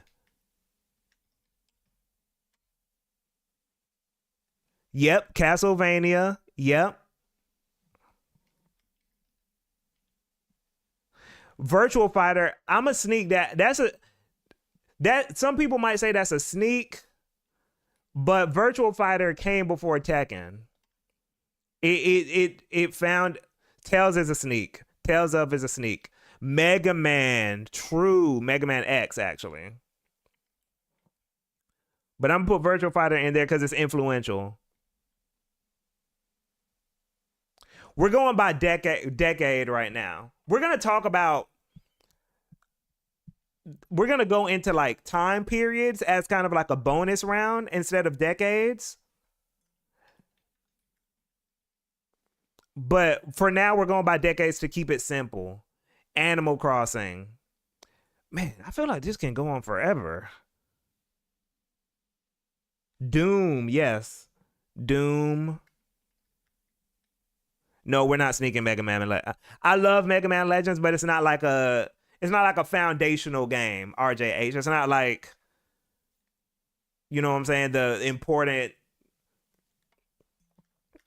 Golden Eye. Um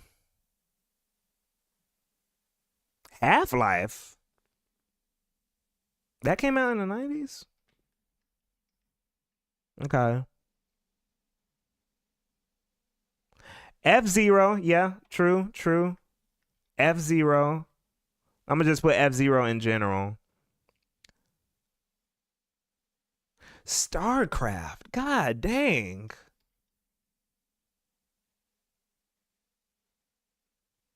This is like, okay.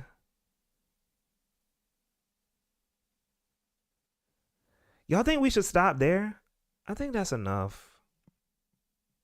Who okay, RJH, nah, you just listening games now. We're not talking no, we're talking about Banjo Kazooie. Banjo Kazooie is not foundation.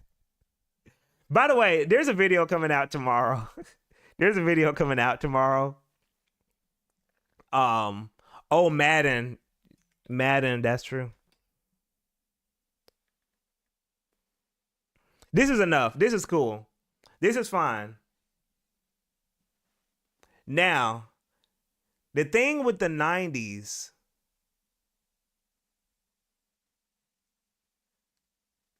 the thing with the 90s, the reason the 90s is going to be, I'm going to put Warcraft.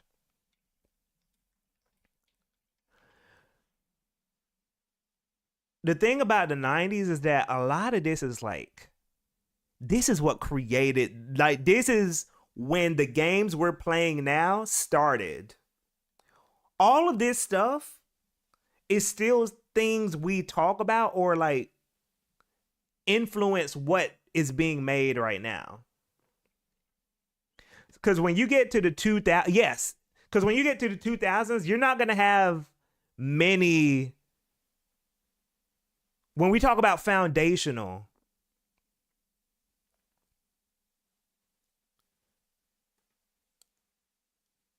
okay, let me save this. And then we're going to go to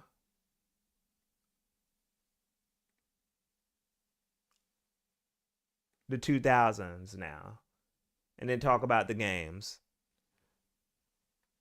Yes, exactly, Frostnix. Xenogears is why, like, we are still playing Xenoblade. You get what I'm saying? Like, foundational.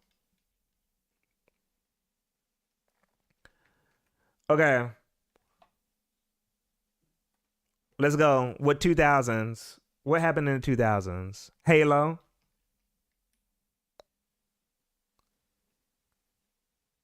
Um, Halo. Was Devil May Cry the 2000s?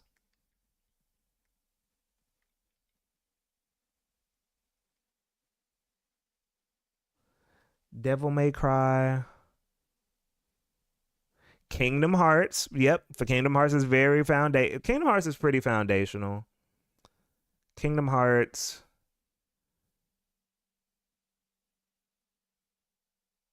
Resident Evil 4. Thanks for the follow, bad boy.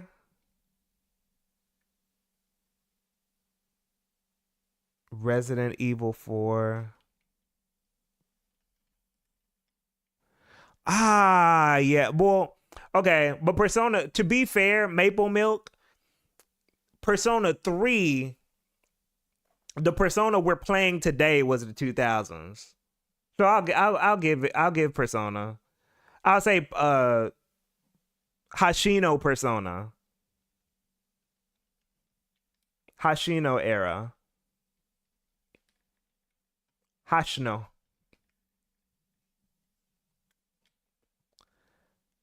Yeah, you're right, RJH. Call of Duty.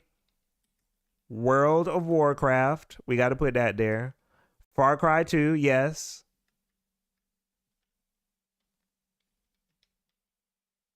Let me make my thing smaller. Oh no, that's not what I meant. Oh no, that's not what I meant either.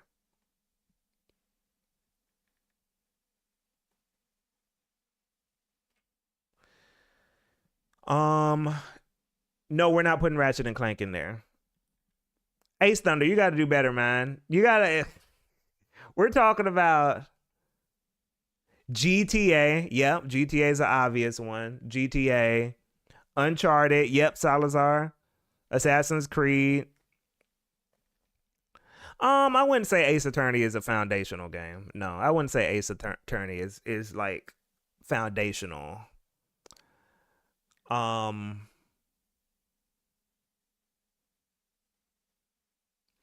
Nocturne. I'm not sure if my bias is gonna say Nocturne should be here. It is like an important game though. No, Nocturne is important. I'll say Nocturne is important for a lot of reasons, actually.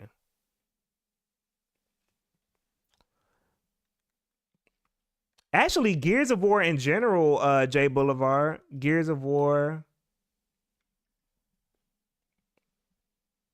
Maple Milk to get new series, we gotta dig deep in Guitar Hero. Very true, very true, very true, very true, very true.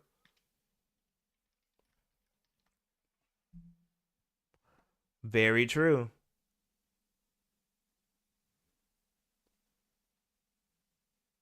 Pip Pip 911.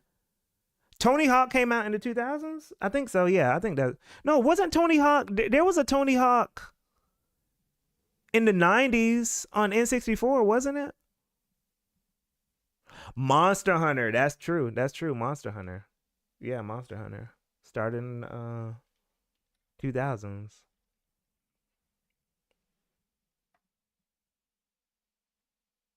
Melee. Who said Melee? Heavy Wings. Melee. Melee. Yes.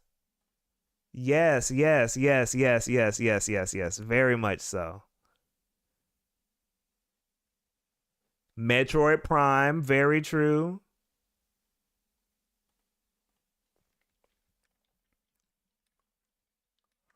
Super Mario Galaxy, yep, yep, yep, very true. I'm I think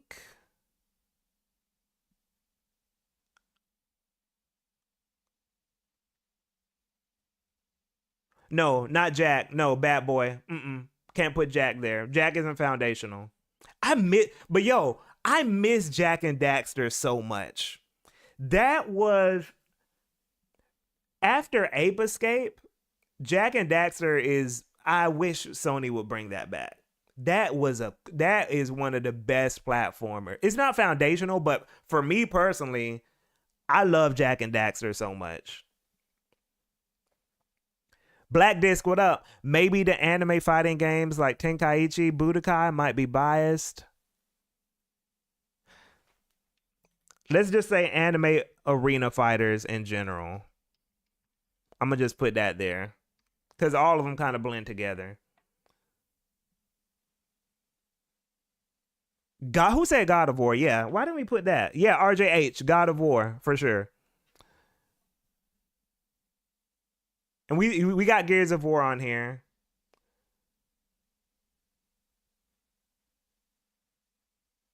Did Dance Dance Revolution come out in the 2000s? Let's check. Let me check. I'm trying not to open Chrome because Chrome be using CPU, too much CPU. Um, DDR.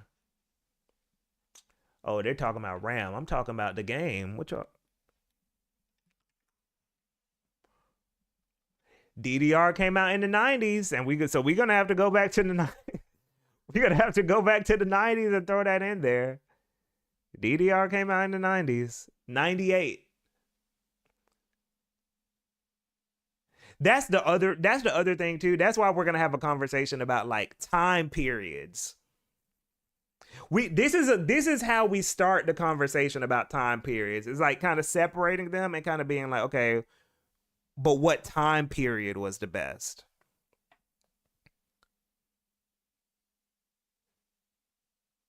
Minecraft. We got Resident Evil 4 on here. Resident Evil 4 is on here. Oh wait, why did I put Resident Evil? I just put Resident Evil. I'm supposed to put Resident Evil 4.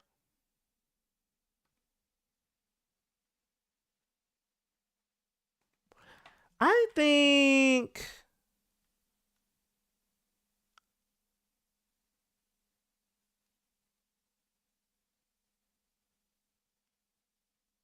Oh, Guilty Gear.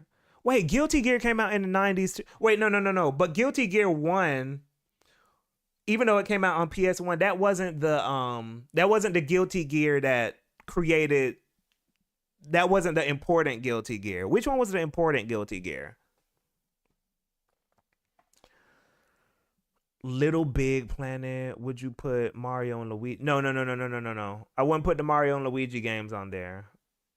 Oh, somebody did say Wii Sports. We got to put that on there, yeah. Wii Sports.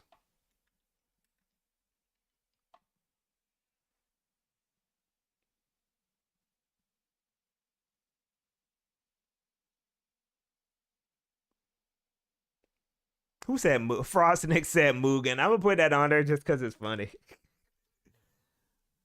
Y'all vouching? We should put Little Big Planet on here.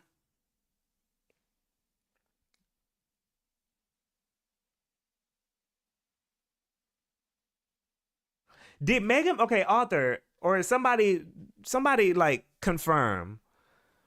Did Mega Man 9? Wait, Jay Boulevard, you still here? Did Mega Man 9 start the retro revival trend?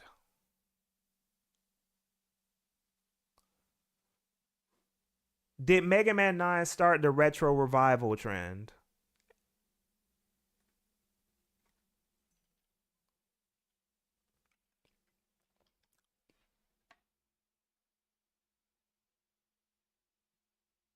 Ooh, RJH, that's a good one. Street Fighter 4. Why'd I forget that? That's probably one of the most important games for fighting games culturally.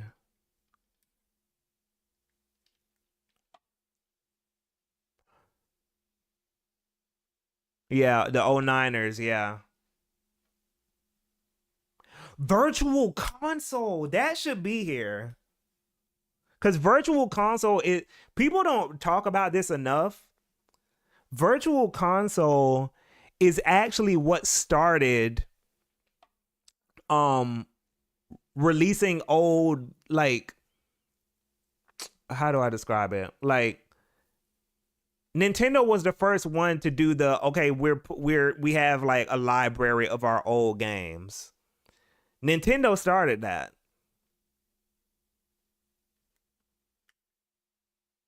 Digital retro digital game store.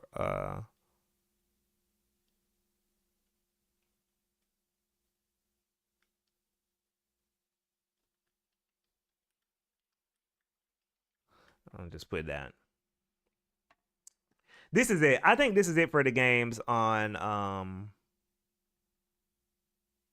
for the 2000s. I think these are all like the major ones. Okay, I'm gonna put Cave Story because everyone's telling me I should put Cave Story. I need the story behind that though. No pun intended.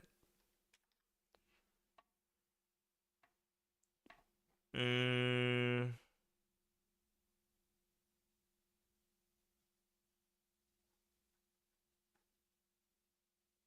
Seal Hooks Diablo 2.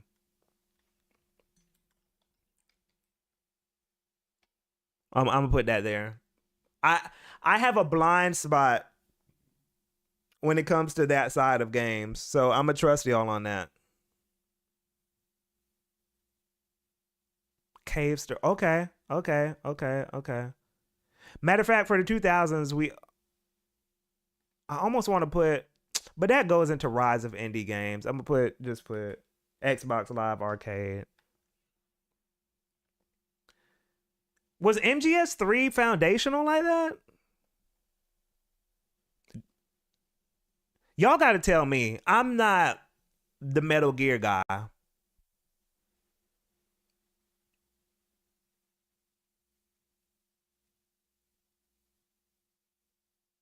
Okay.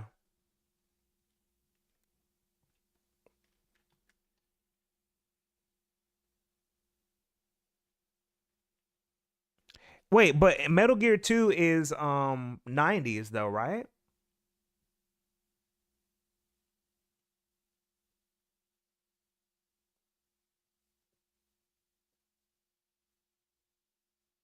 Ace Thunder.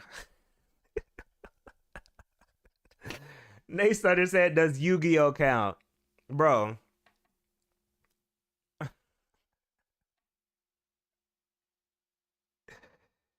you're killing me.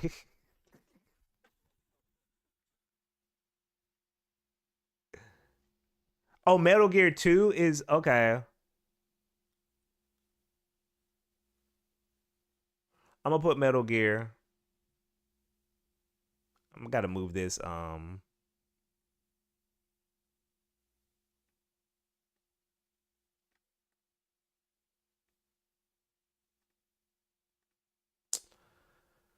Okay, Metal Gear 2.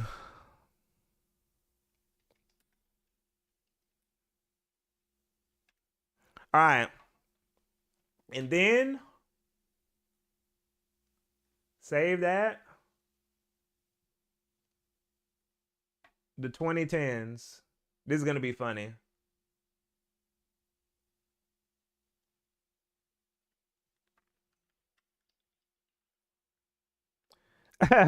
Frame one, Breath of the Wild. Yeah, that's the big. That's one of the big ones for the 2010s. Breath of the Wild. Uh, Last of Us. Right. Breath of the Wild. Last of Us. GTA 5. Minecraft. Yeah, Minecraft. Yeah. Dark Souls. Who said God of War again? Yeah, you're right, bad boy. God of War again. 2018. Persona 5. Y'all know the ones. Persona 5. Near Automata.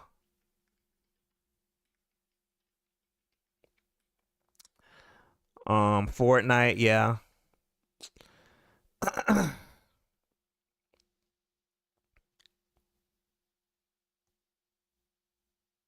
Stardew Valley, yeah.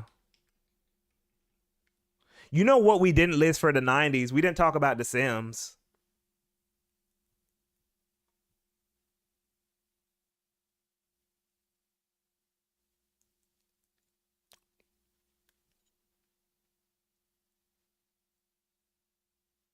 Oh, somebody did? Y'all know the chat be go y'all be going. Oh wait, no, The Sims is the 2000s. Sims came out in the 2000s. So we'll go back for that when we start comparing everything. Undertale, yep, yep, yep. Batman Arkham, yeah.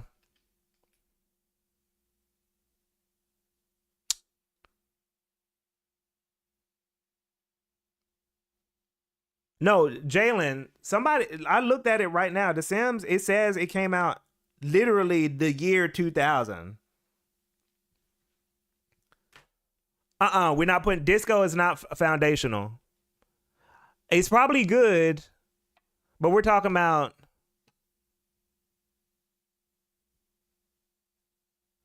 Mario Kart 8 is kind of heavy wings. Mario Kart 8. See, this is when it starts getting weird for the 2010s because y'all are talking about like really good games. I'm talking about games that like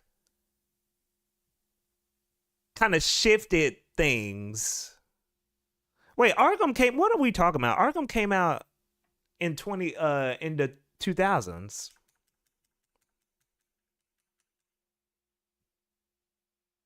Arkham came out in the 2000s, didn't it?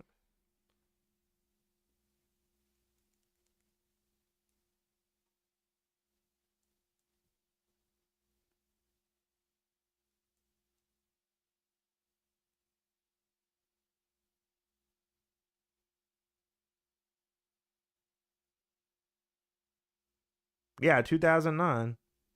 Yep. This is gonna Mario Kart 8 technically. Wait, hold on. Okay, hold on. Oh, Arkham City. Okay. Well, Arkham City. I don't know. I wouldn't say that's foundational. I feel like the first Arkham was the one. That was the one where I was like, oh, you can make good superhero games. Oh, Sim City. Okay, I see what you're saying. Okay, my bad. Another pick for a niche. Fire Emblem Awakening. I don't know.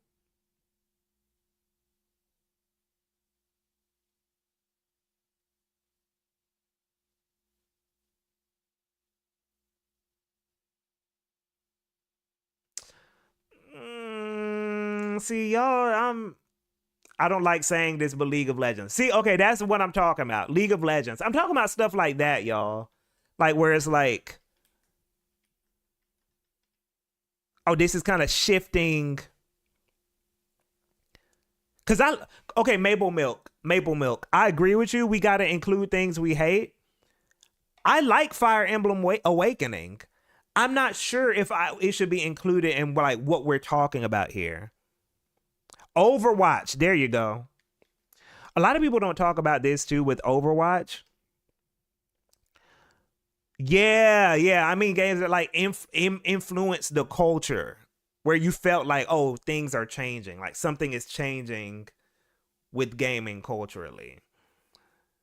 Um. Oh, it did. League of Legends came out in two. Oh, wow. I didn't know that.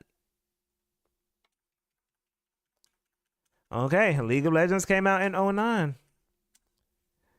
All right.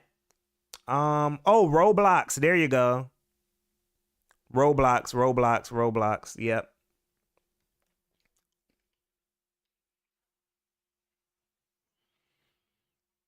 Hmm. We can put PUBG. PUBG kind of came and went though, but it did influence Fortnite. Was Slender around this time? Inspired the scare cam trend.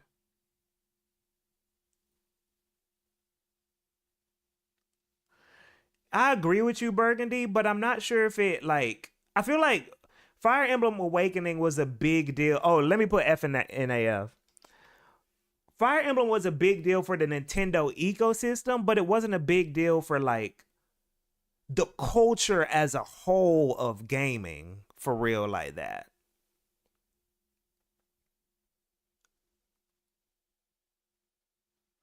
But okay, and now people are saying like it influenced the genre. I still don't think the genre is like a big deal yet.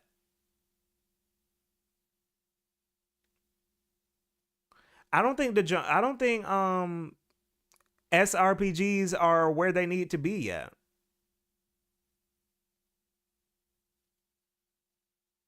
You got Fire Emblem Awakening and what else? What other SRPG is like really popping like that? Fire Emblem Awakening. That's it. I can't really think of anything else.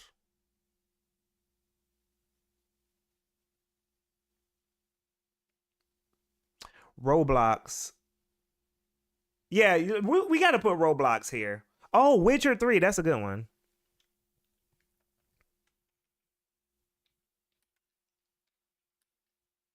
Witcher 3.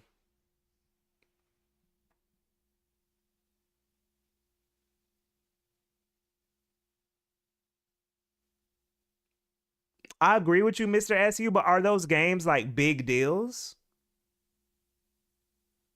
Triangle Strategy came and went, and Unicorn Overlord. I mean, it's nice, but I'm not sure if it's Destiny. There you go. Y'all, I feel like there's just a mixed thing about like what we're talking about here. Destiny, and again, I played Destiny. I don't like love it, but that's the level I'm talking about. Like Destiny shifted the culture. Um Cell device came and went. Peace out, man.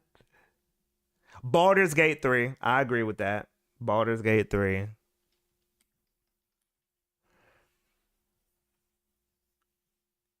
We can say Hearthstone. We can say Hearthstone. You know one we forgot. I don't know if this was 2009. When did Gone Home come out?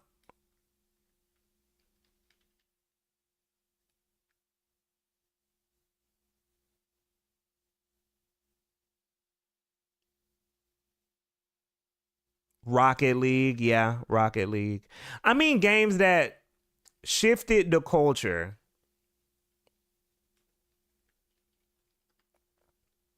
Oh, why do we say Baldur's Gate 3 when that came out in the 20? No, we're not merging. No, we're not merging. The Walking Dead. Yes, The Walking Dead. For sure. I'll say The Walking Dead. Um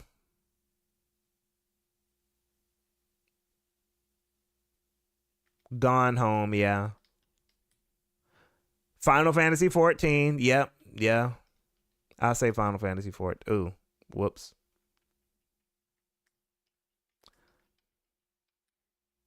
14.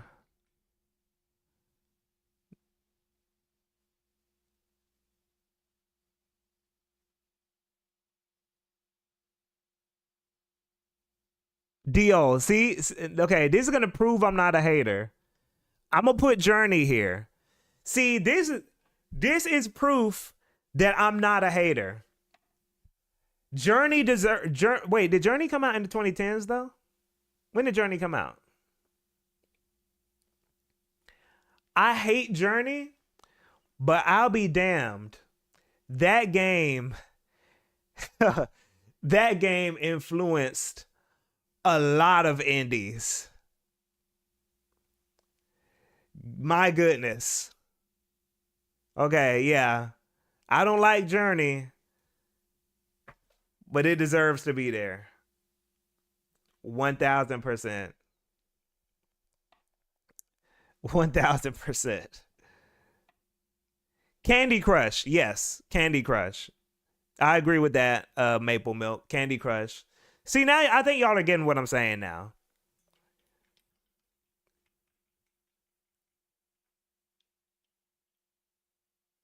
Angry Birds. Yes. Yes.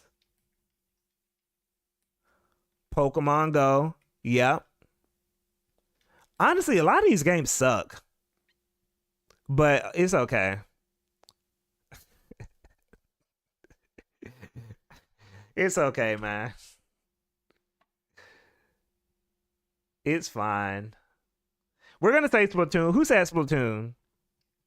Splatoon. I'm only putting Splatoon here because okay, Splatoon has a caveat. And okay, Do, this is Do. I better not hear another word from you. I better not hear another word from you. Xenoblade X can't be here for what we're talking about. That's how y'all know what, like, I'm not like being biased here. Xenoblade X can't be here. I hate it, but it is what it is, man.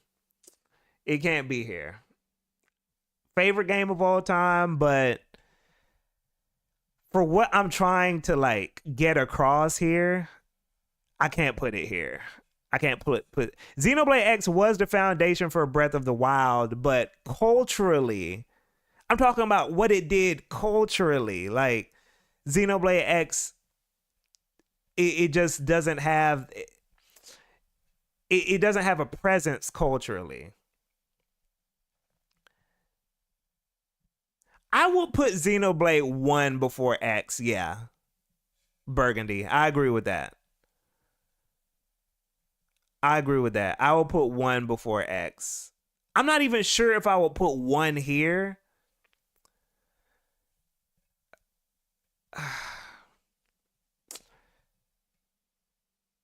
Hmm. Cause okay, let's talk about this briefly. Xenoblade 1, it's debatable. There's a lot of debatable things about Xenoblade 1's influence. Not just Burgundy, not just in terms of like the localization stuff, but also in terms of like bringing that how do I describe it? Kind of bringing what we imagined PS1 era RPGs, what they were going to eventually be when technology progressed. Xenoblade 1 arguably represents that the realization of what we were imagining those RPGs to be. But I'm not sure how many people. It's arguable if developers were actually looking at Xenoblade 1 in terms of like finally realizing what JRPGs, you know, to be right now. Like it's debatable. It's debatable. I again, I'm not somebody who likes to assume things when it comes to where developers are pulling their inspiration from.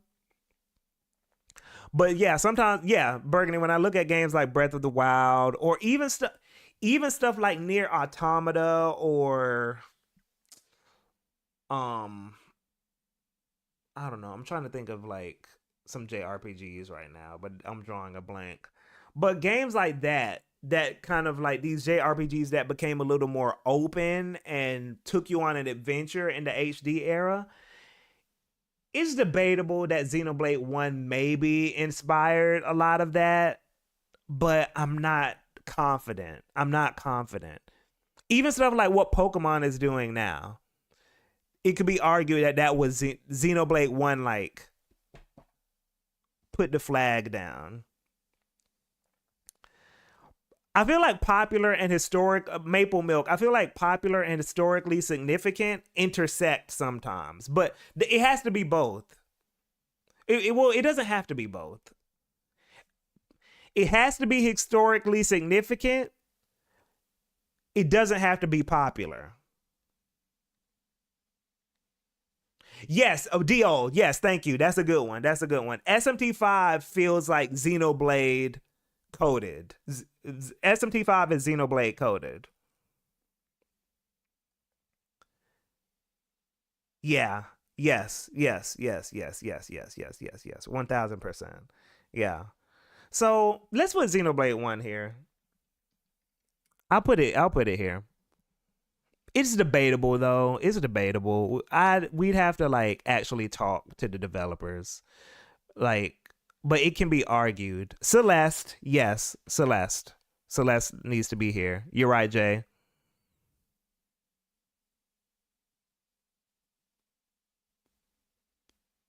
Yeah, I put Hotline Miami. Yeah, that can be here. That's here. Skyrim wasn't 2010. That was the 2000s.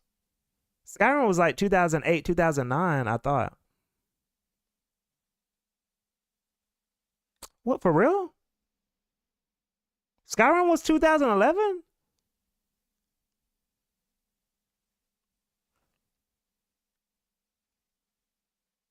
Oh. Okay, let's put who said Spelunky? Yeah, Spelunky should be here. Dang, man. Time is like crazy. Ooh, author. What do y'all think of No Man's Sky?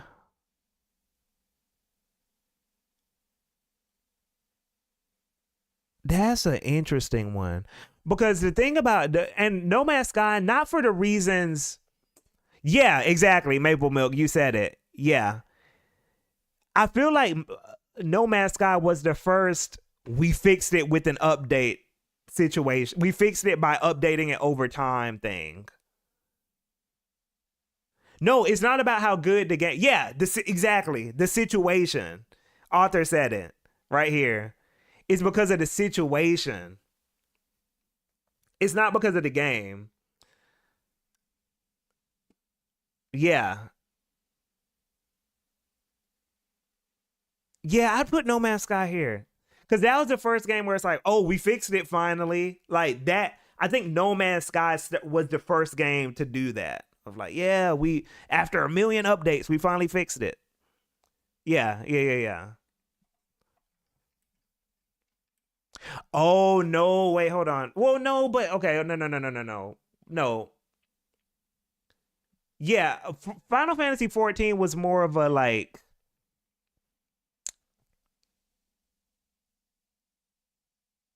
Final Fantasy 14 was more of a like, oh, we remixed the game.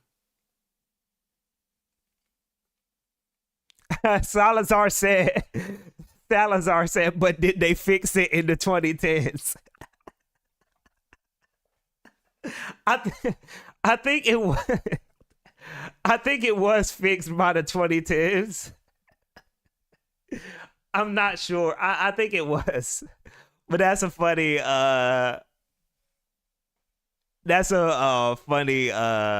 point.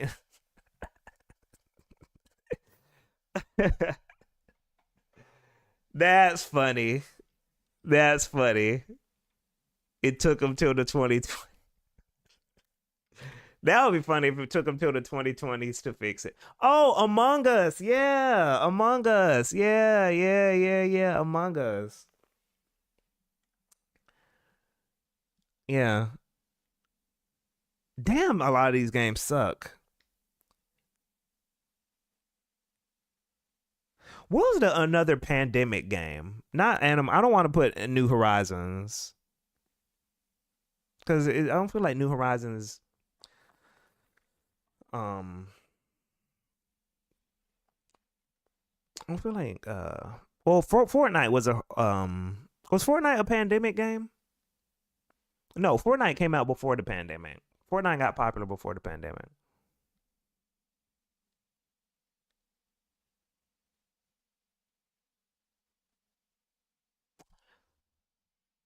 Yeah, let's put Apex. Let's put Apex. Jackbox is a low key one.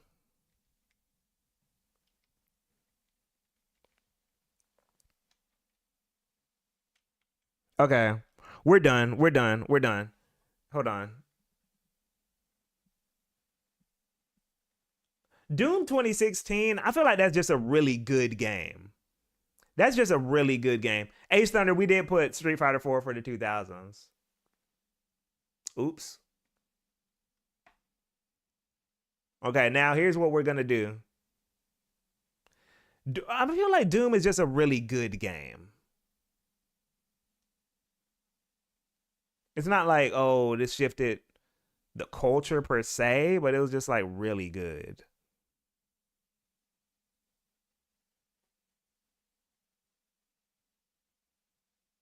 No, no, no. I'm not gonna put Cuphead. We're not putting Cuphead. No.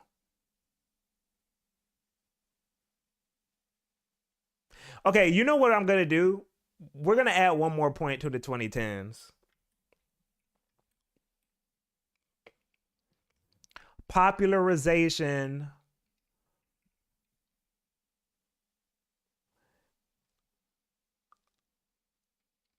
Oh, did we put Dark Souls? Did we forget Dark Souls? Oh my goodness. Oh no, no, we didn't. It's right here. Okay. Popularization of previously niche Japanese games. So y'all can like leave me alone. Yakuza, Nier, Persona. No, it's not till the 2020s. It's just to the 2019 to 20. Well, I guess to 2020, the year 2020. Okay. So all that is covered here, but I wouldn't say these are impactful. But like, I wouldn't say these are all impact. Well, Near Automata is kind of like a big deal. Near Automata was kind of. No, no, no, no, no, no, no, no, no. I wouldn't know. I'm not gonna put Near Automata. Nah, that's not what we're talking about. That's not what we're talking about. Cause I don't feel like Near Automata like really shifted the culture like that. It shifted. Okay, let's talk. Let's just go. Let's just go over the. Okay, let's talk about it. Wait, is Near? Did I put Near here?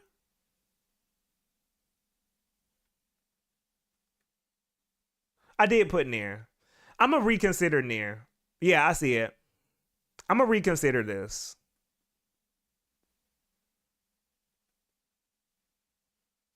I'm gonna reconsider this because it's just not on the level of the other stuff we're talking about in terms of like. Yeah, I took it off. I'm taking it off. I'm taking Near Automata off. Um,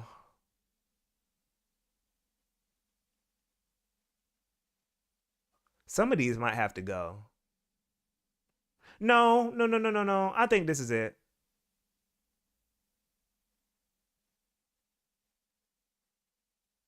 This is it. So okay. Um, honestly, the 2010s are not good. This is not good. This isn't great. This is not great, y'all.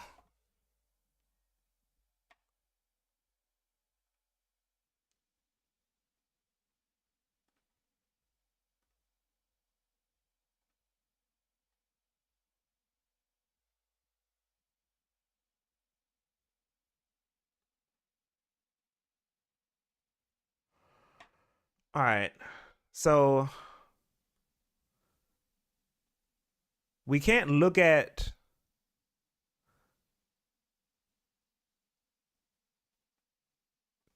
Do we agree that the 2010s are just the worst? Because let's go through this. We're gonna go through all of them individually now. We're not gonna do 2020. 2020 is gonna be bad.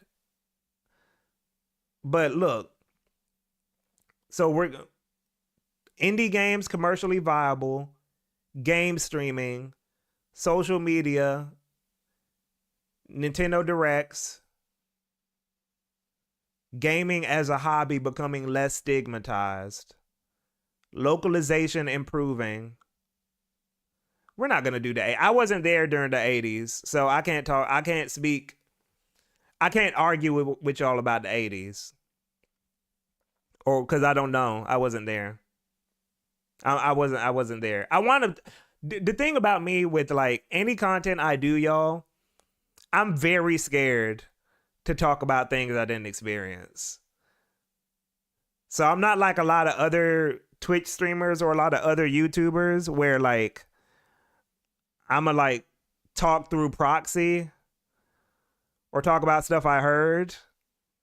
So that's why sometimes with some videos, you'll see me, I might repeat things because, like, I'm only going to talk about what I know because I'm very scared. I saw this one tweet, somebody called somebody out on some information they got wrong about KOF. I don't want to be that guy where, like, I say something that I heard from somebody and then, like, it's like, oh, you obviously wasn't there because, like, you just talking about, you just heard that from somebody else. You weren't actually there.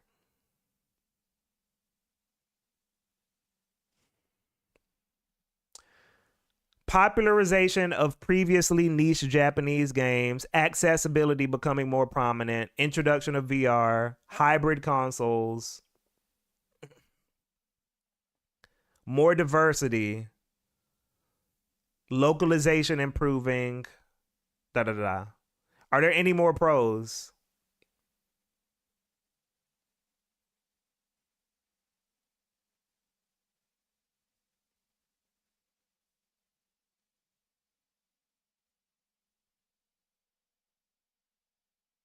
Okay. So let's go to the cons. Social media, DLC, loot boxes.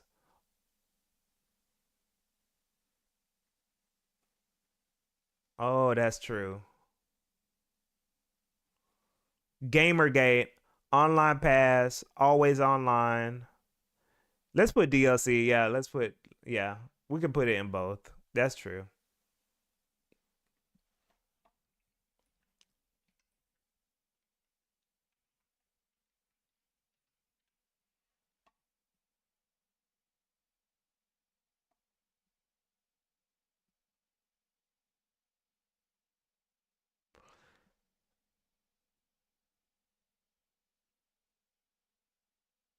Yeah, we'll put it in both. Social media, DLC, loot boxes, Gamergate, online pass, temporary. Games taking longer to come out. This is a big one. This right here. Oh yeah, battle passes. Matter of fact, this is what we're gonna do now. Let's rank out of 10.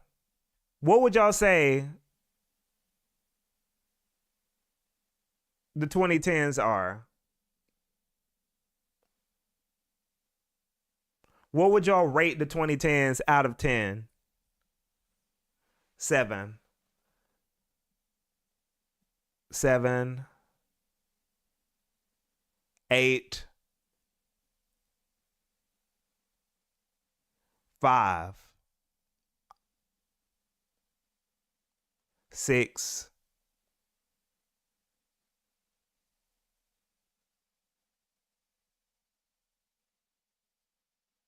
Okay. Okay. So that looks like why our battle pass is a bad thing. Um, FOMO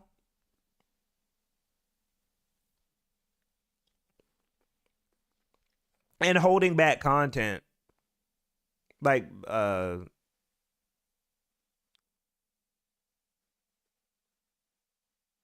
6. Okay.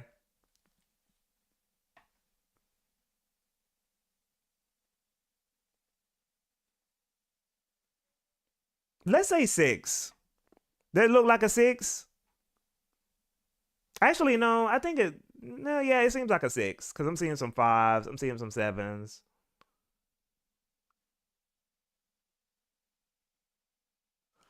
Yeah, let's say 2010s.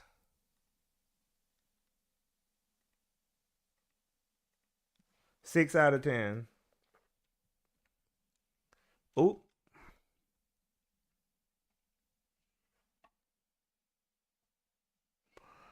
All right, and then we're gonna rate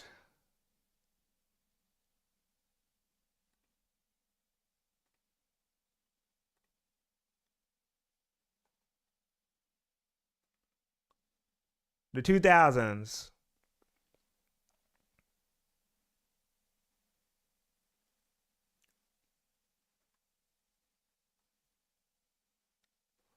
Online gaming, multimedia console features, refinement of 3D gaming, refinement of controllers, save data, phone games, mobile games, high definition gaming, more localizations, rise of open world. Were there any other genres that came out the 2000s? Ooh, well, FPS controls, FPS. Let's say camera controls.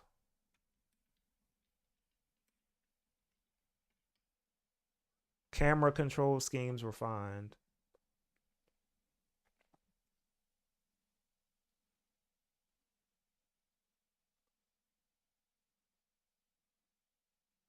Did we forget any 2000s games?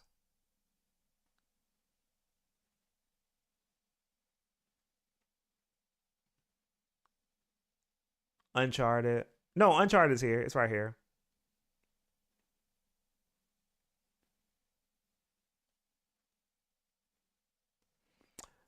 BioShock, true. Silent Hill 2. That's here.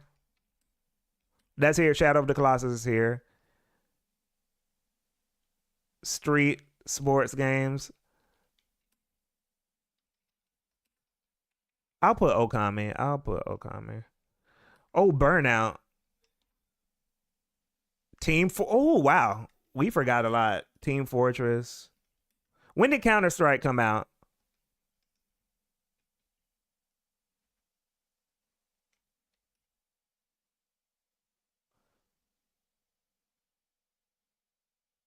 We can put Toho. It's fine. Count. Oh, gosh. I'm kind of going over there. Counter Strike. Okay.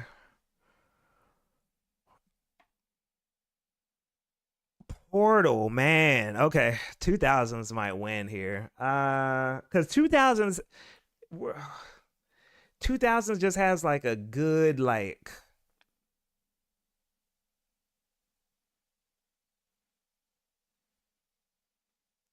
I forgot about Portal. CTD, what up? Yeah, 2000s, man. It's powerful. Left 4 Dead. Hiruse. Yeah. Camera control schemes refined. Increased budgets. Game demos. Game demos became a thing. Downloadable game demos. Even though it took for, we had slow speeds. Mass Effect. Oh my gosh.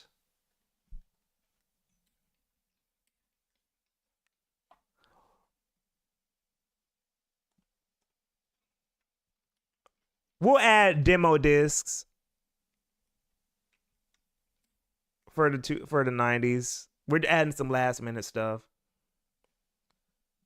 We got Flash games. Yep, we got Flash games holding. RuneScape.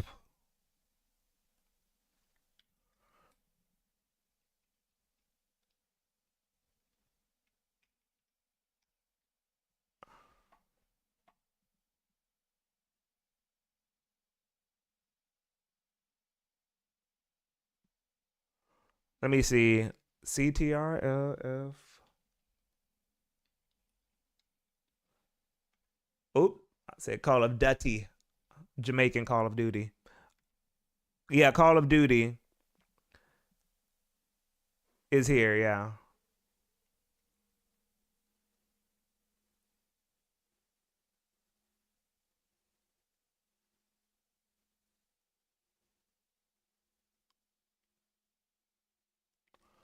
What do y'all rate the 2000s? No, we got Call of Duty. It's right here. 8. Everyone's going with 8. This is looking like a 9 to me.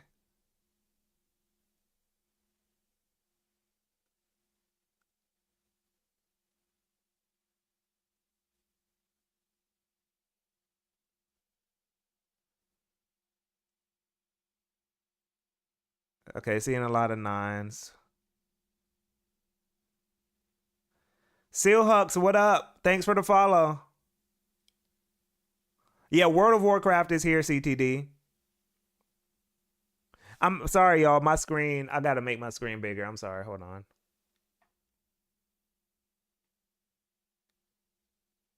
So y'all can see.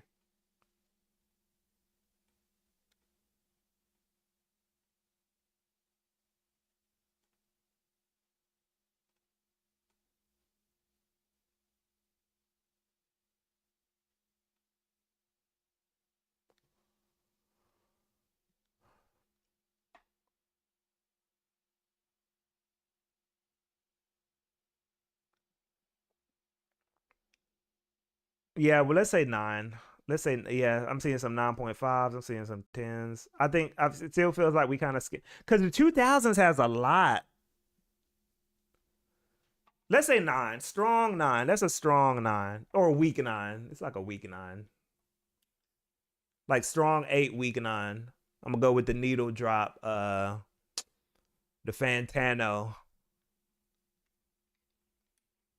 Strong eight, weak nine. Um.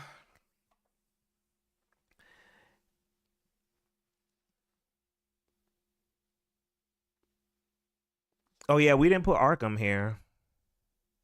I don't think we put Arkham here.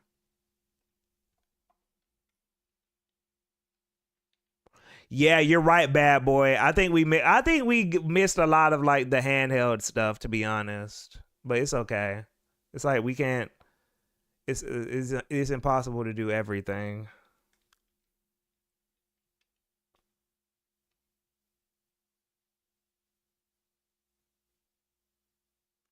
Wait, do I not have Half Life 2 on here?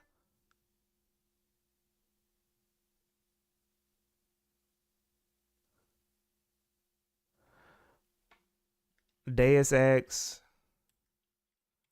Half Life 2. Yeah, Half Life 2 is not on here. Okay. What handheld game was influential though? Boktai? No, I'm kidding. Um, no, but Pokemon. But you can't count Pokemon here though. You got to count Pokemon for the '90s. You got to count Pokemon for the '90s. Mm, Monster Hunter.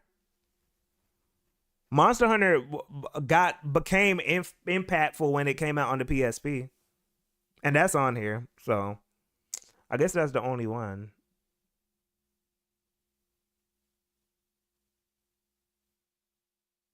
Brain Age, Nintendogs.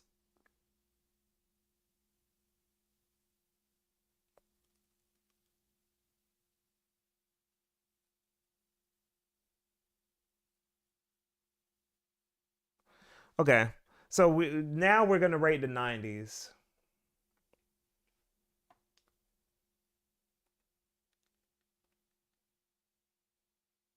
Also, by the way, the cons are not that bad here. It's like some genres got less popular. People stopped going to arcades. Some studios died. G4 was cringe. Sega left. Xbox came. 2D games stigmatized.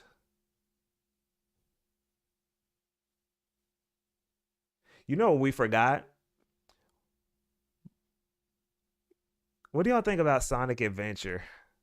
Like 3D Sonic. Should that be here? No, Sonic Adventure 2 gotta be here. No, Sonic Adventure. No, no, no, no, no, no, no, no. Sonic Adventure 2 gotta be here. Sonic Adventure 2. Sonic Adventure 2. At least Sonic Adventure 1 and 2. I would say 1 and 2, but Sonic Adventure 2. Come on, y'all. That is like this is okay. Sonic Adventure 2 is like I don't know how to explain it. No, no, no, no, no, no. Okay, Burgundy, hear me out. Hear me out.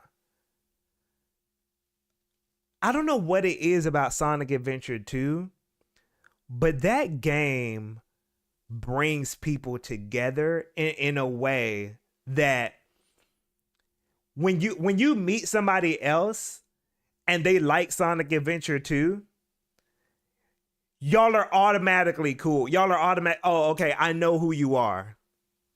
I know who you are. Sonic. There's very few games where like I can say that have that effect. Where it's kind of like a cultural it's like a cultural like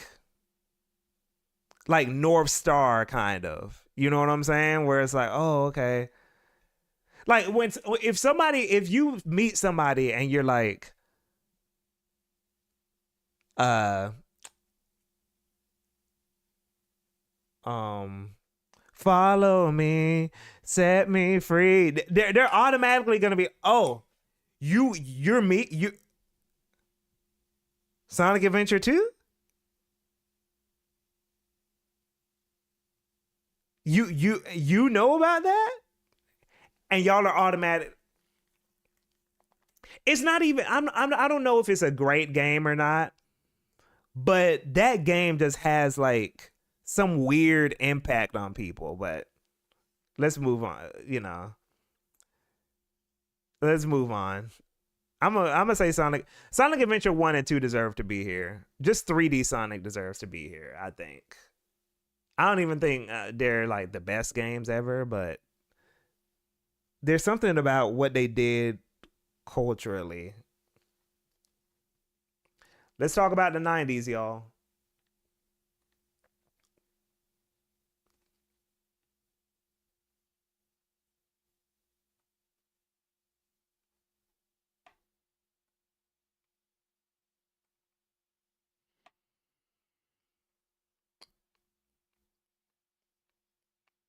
Significant technical. This looks kind of small now that we're back here, but we kind of did this one first, so we probably weren't like sharp enough.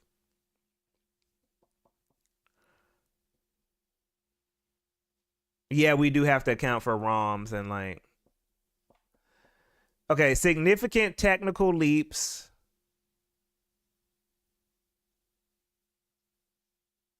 Let's look at this right quick and what do y'all give the 90s? What do y'all rate the 90s?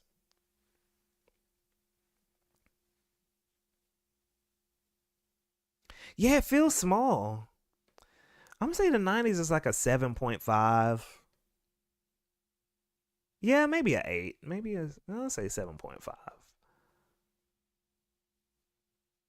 Cause like when you really, they were still the thing about the 90s that kind of holds it back is that even with when you look at some of the games on this list, right? This is where the 2000s kind of like this is what happened here. These are all like very important franchises, but only a few of these are the franchise's best games. You get what I'm saying? So like Mario Kart, this isn't the best Mario Kart. Mario, this isn't the best Mario. Xenogears might be up there. I'm not sure if this is the best Metal Gear Solid. Even some people would say Mother 3 is better than Earthbound. Pokemon, same thing. No one like Ocarina of Time isn't the best Zelda.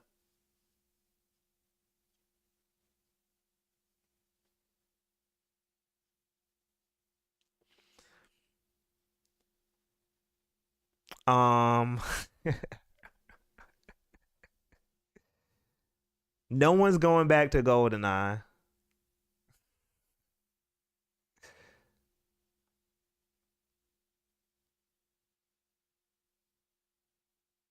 Yeah, Burgundy. Yeah, I agree. It's like the 90s were I guess the most important, but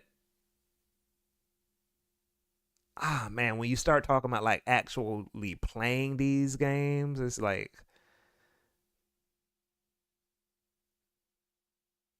GoldenEye is a sneak. Yeah. Yeah. But then the other thing too here, some of the cons are actually really bad. Like I'm not even talking about like some of the cons are bad. Like the controllers are kind of weird. I'm gonna remove this because arcades were kind of still there, just to give it a little boost. Localization wasn't popping yet. The early three, like this is kind of feeds into this. The early 3D games weren't great. We can take this off. We can take this off. Licensed game garbage. It's just every era has garbage, right? No patches. Kind of a big deal. Games handled different. I'm gonna keep this here. This looks like a.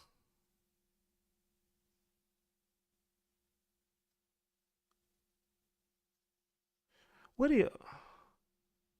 Yeah, that's why I kind of took it off, Jalen.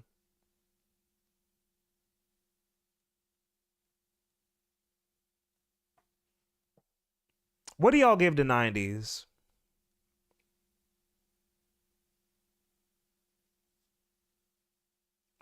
I'm gonna say this is a 7. Oh yeah, no. Someone added a good one. Why did we forget this? Why did we forget this?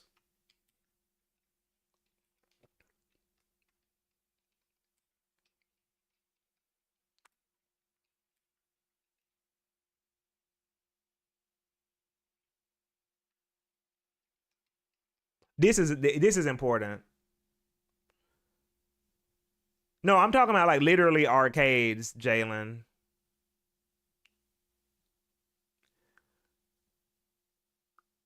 This is important. Split screen local multiplayer more normalized.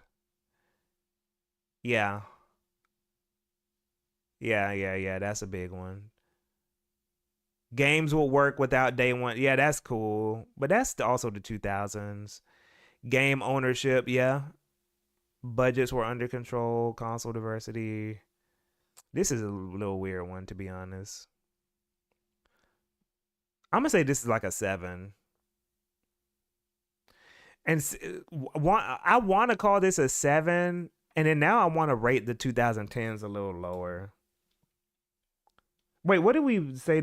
I want to say the 2010s is kind of a 5. I don't want, but y'all said it's a 6, so we're going with whatever y'all say. But what do y'all think?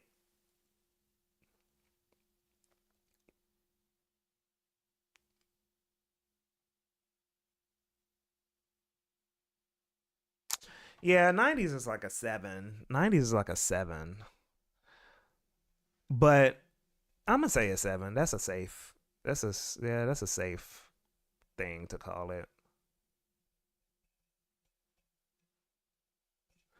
But here's the final conversation. Here's the final thing we got to talk about. Forget about the decades. What range of years based on everything we've talked about?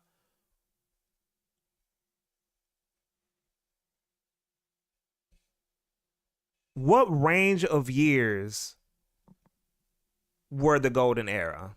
Forget about the decades, but just average up and think about everything we've talked about.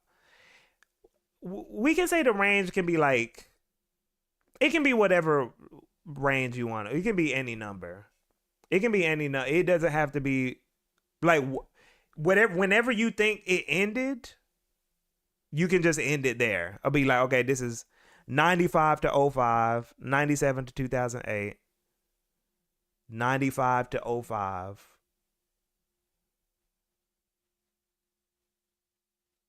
RJH, that's a long range, bro. Okay, no, can't go over 10. You can't go over 10. 2002 to 2012. Late 2000s to early 2010s.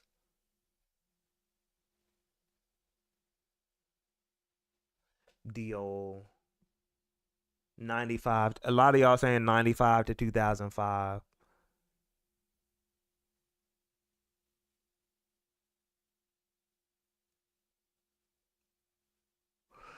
But here's the thing. I don't know if I can. Y'all know what? I might still say 2000 to 2010. Because that online gaming, I don't know. The online gaming thing is a big deal to me.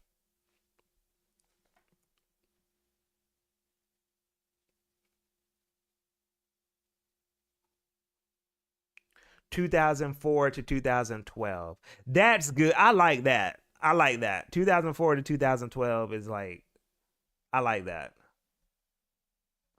Cause then also I like the 2012 part because here's the thing. Let's go back. Let's go back. I like that we did it by decades because now we can like look at each individual thing to like look at the pros and cons of some of these time periods. I'm sorry. No, I'm gonna go to the 2010s. The reason I think you have to like kind of stop at the 2010s, the reason I think you have to stop here is because of this shit. All of this stuff is why you gotta kind of like leave the two, like you gotta stop at them early 2010s. Like, cause when was Gamergate was like 2013, 2014, right? So this is the cutoff right here. 2013-ish, 2014. So you got to stop here. Yeah, Gamergate was 2014. So that's the cutoff. And then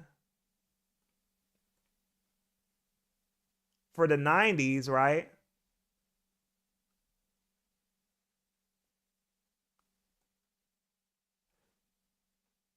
You still get some of this.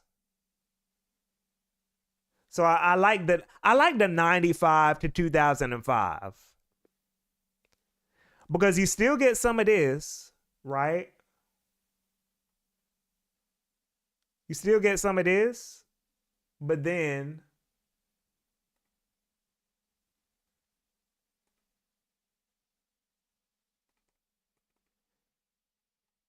you get all of this. You get all of this stuff. Even if you stop in the early 2000s, you still get all of this. Well, except for no, you even get this because Xbox came out in 2005 around there. So you still get online gaming. You still get the better controllers. You don't get this. You still get high definition.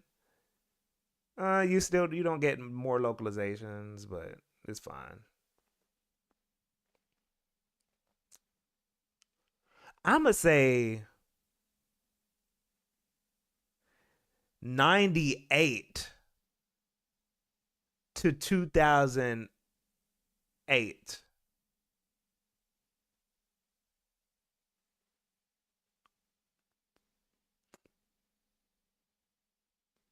I'm gonna say 98 to 2008 is the golden era.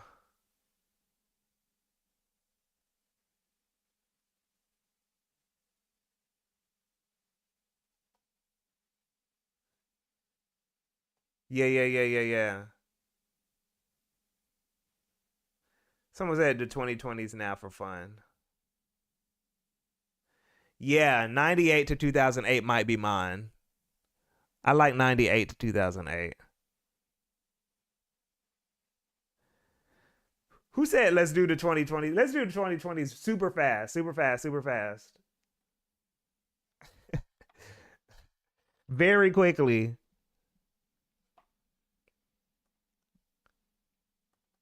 Very quickly. We're not gonna go in super detail. On a very positive note, how we talk about games here makes me like gaming a lot more now. It's like we brought all the best parts of Twitter discussion to one place. I'm trying, man. I'm trying. I'm trying. I'm glad the cool people are here. I'm glad all the cool people are here. Ambitious games are okay. I don't know. Ambitious games. I Jalen Devon, I'd maybe throw mine up by 2 years to 97 to '07, so we could feature things like FF7 and Star Fox 64 and still include Bioshock, Halo 3, and Outrun 2006. Ooh. What are the pros of the 2020s? I know there's going to be a lot of cons. What's a pro so far of the 2020s? Indies, yes. Indies are killing it and becoming and getting making higher production value games. World Worldwide releases, handheld gaming resurgence, Switch, Steam Deck, Anbernic. What's that thing? What's that other thing called? Um, Analog Pocket. More multi-platform.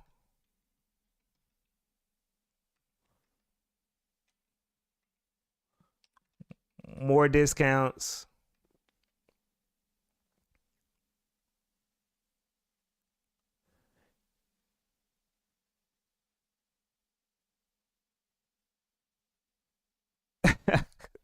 Some of these are funny. Less console war, less console wars. Yeah, that's true. It's less console wars. Rollback, very true. Rollback, that's very true. Yeah.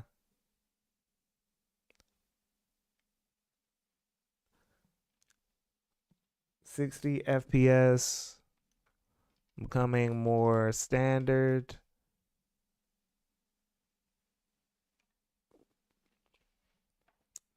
Um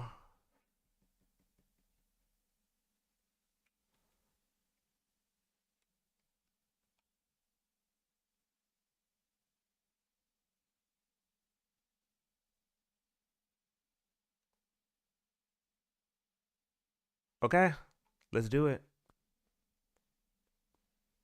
Y'all know it's time for the cons. Hmm.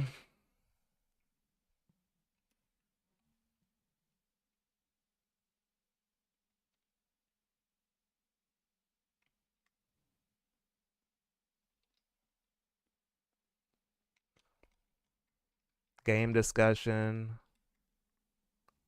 becoming more at peak toxicity.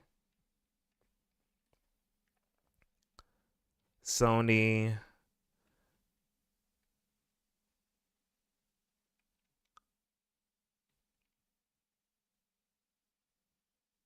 Wait, what? Sony got a lot of stuff going on. Oh, $70 games, very true. $70 games. Layoffs.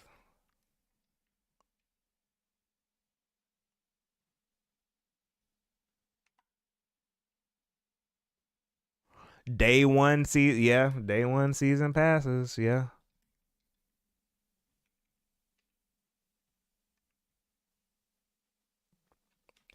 Fandom culture.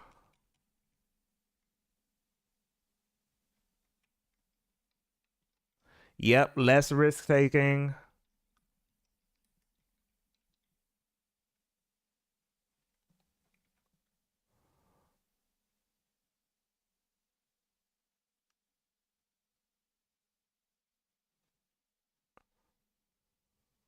Oh yeah, that's a big one.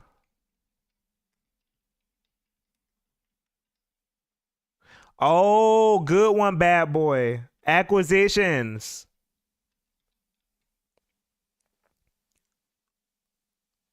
Acquisitions. Black disc video essays. Why am I in it? Now why am I in it? See, I ain't even do nothing. Oh, black disc, I'm in it. Generative AI, yeah.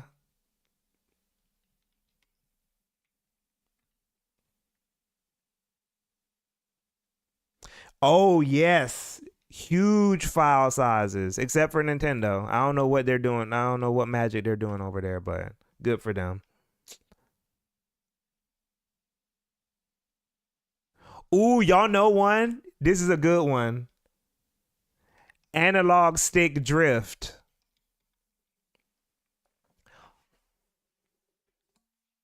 I think that's about to be fixed, but it's an issue with the Switch. It's the issue with the PS5. I think it's fine on Xbox. Can somebody confirm?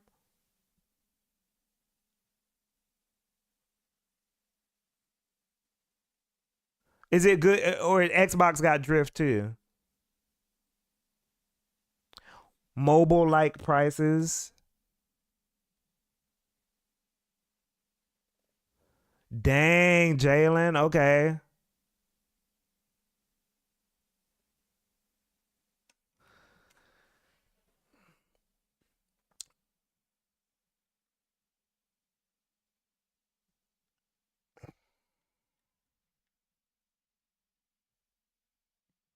Honestly, I just want to add some more stuff here to this part. This should have subcategories.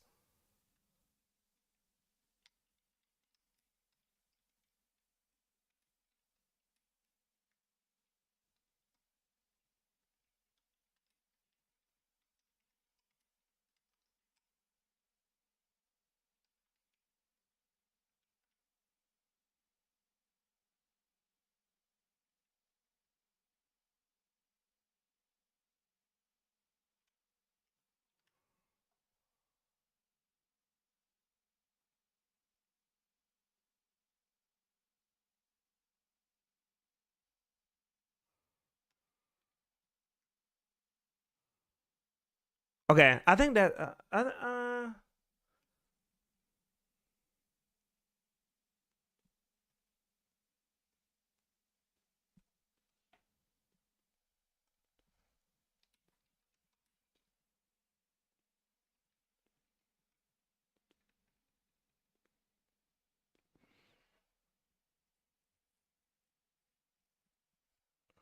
honestly, looking at this all written down makes me feel a little. It looks a. It doesn't look as bad as like. It doesn't look super bad.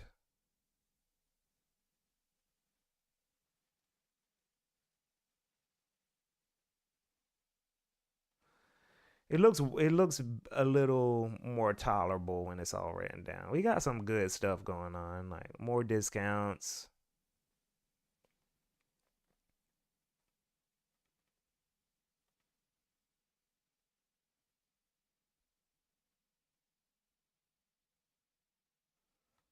What's the lesson, Burgundy?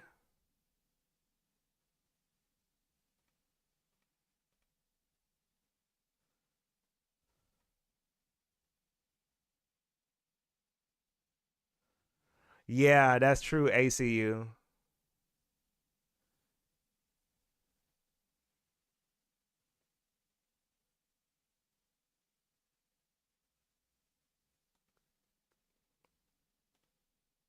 But honestly, it's not super bad. It's not that gaming has always had its plus and minuses as a hobby and industry, and even as we perceive a lot of faults in the industry, we've also gained a lot we take for granted. Yeah. Aw, that's a good little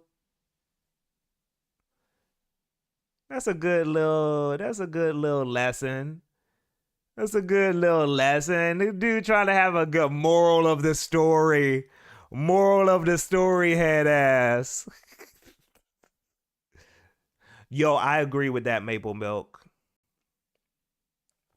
It does feel like we're more disconnected. Like gaming is more like splintered.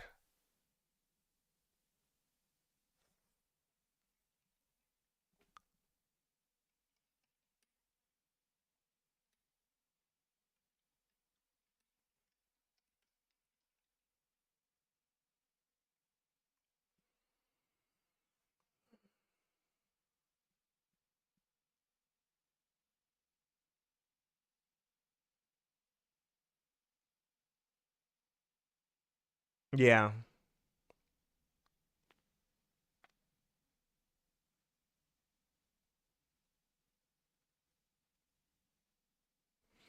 Yeah, y'all. It's just it's tough. Quick thing though. Oh, that's a good one. That's a good one, Jalen. Gods and communities being relegated to discords and less accessible. Yeah, that's true.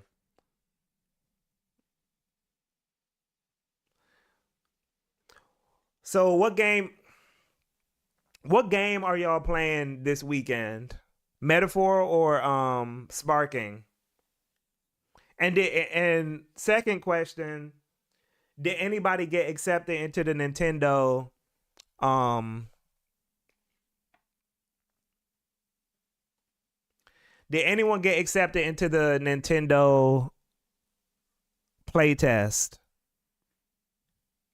Maple Milk Dog, I am playing Guilty Gear Strive. I respect it, man. I respect it.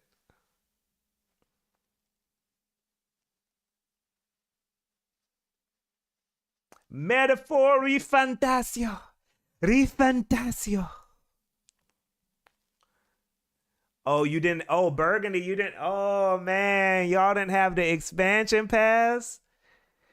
Dang, y'all slipping, man. You gotta have the. Nah, I'm just playing. I had the expansion pass, though, because I personally think the expansion pass is worth it.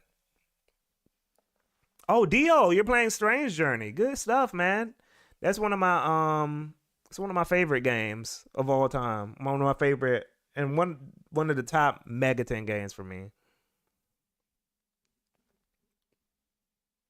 I thought about risking it to see if I could sign up the day of, but I'm not super liquid, so I wasn't gonna risk that kind of money.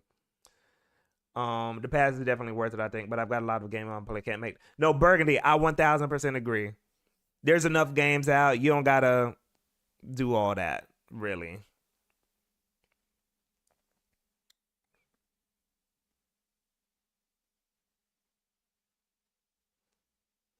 Yeah, yeah, yeah, yeah. Ace Attorney trilogy. Burgundy, Sin and Punishment on the go is fire. RJH, nope. The moment that playtest thing started, it said I was declined, and for me, I won't be able to play any game on PS5, saying I'll be traveling to place to place for work. Ah, wait, RJH, what you do? I used to travel for work. It was a little fun for a while, but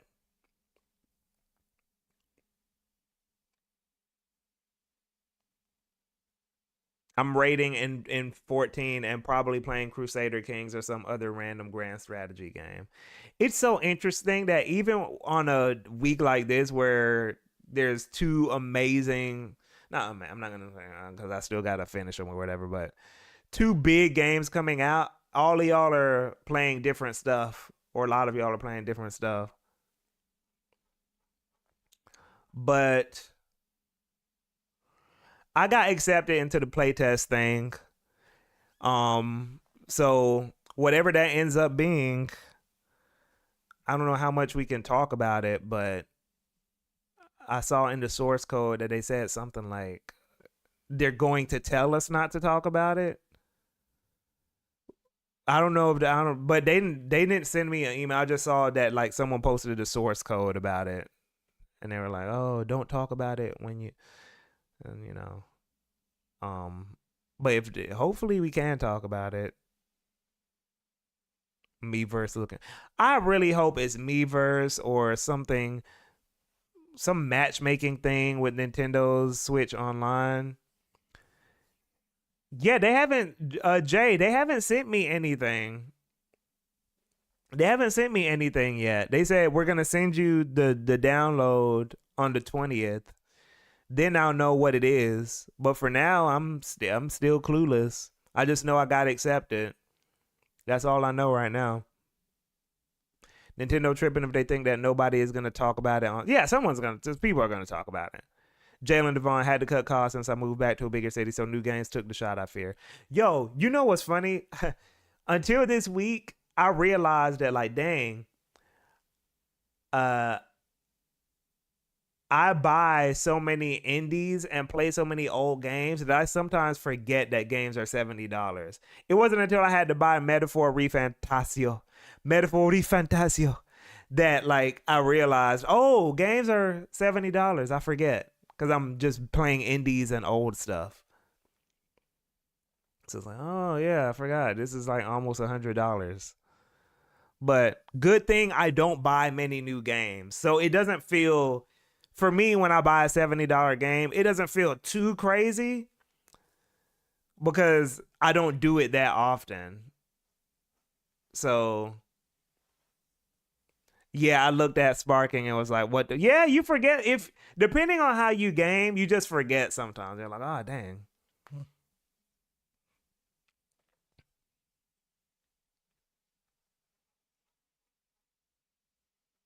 TOTK was my first and I was pop. Not just that, but hardware. New games be telling me upgrade my PC, and I'm just like, not gonna lie, I was about to get both Sparking and Meta, but then I realized it'd be $140, and I stopped to think, wait a minute. Yeah, Burgundy. Burgundy. That's exactly what happened with me.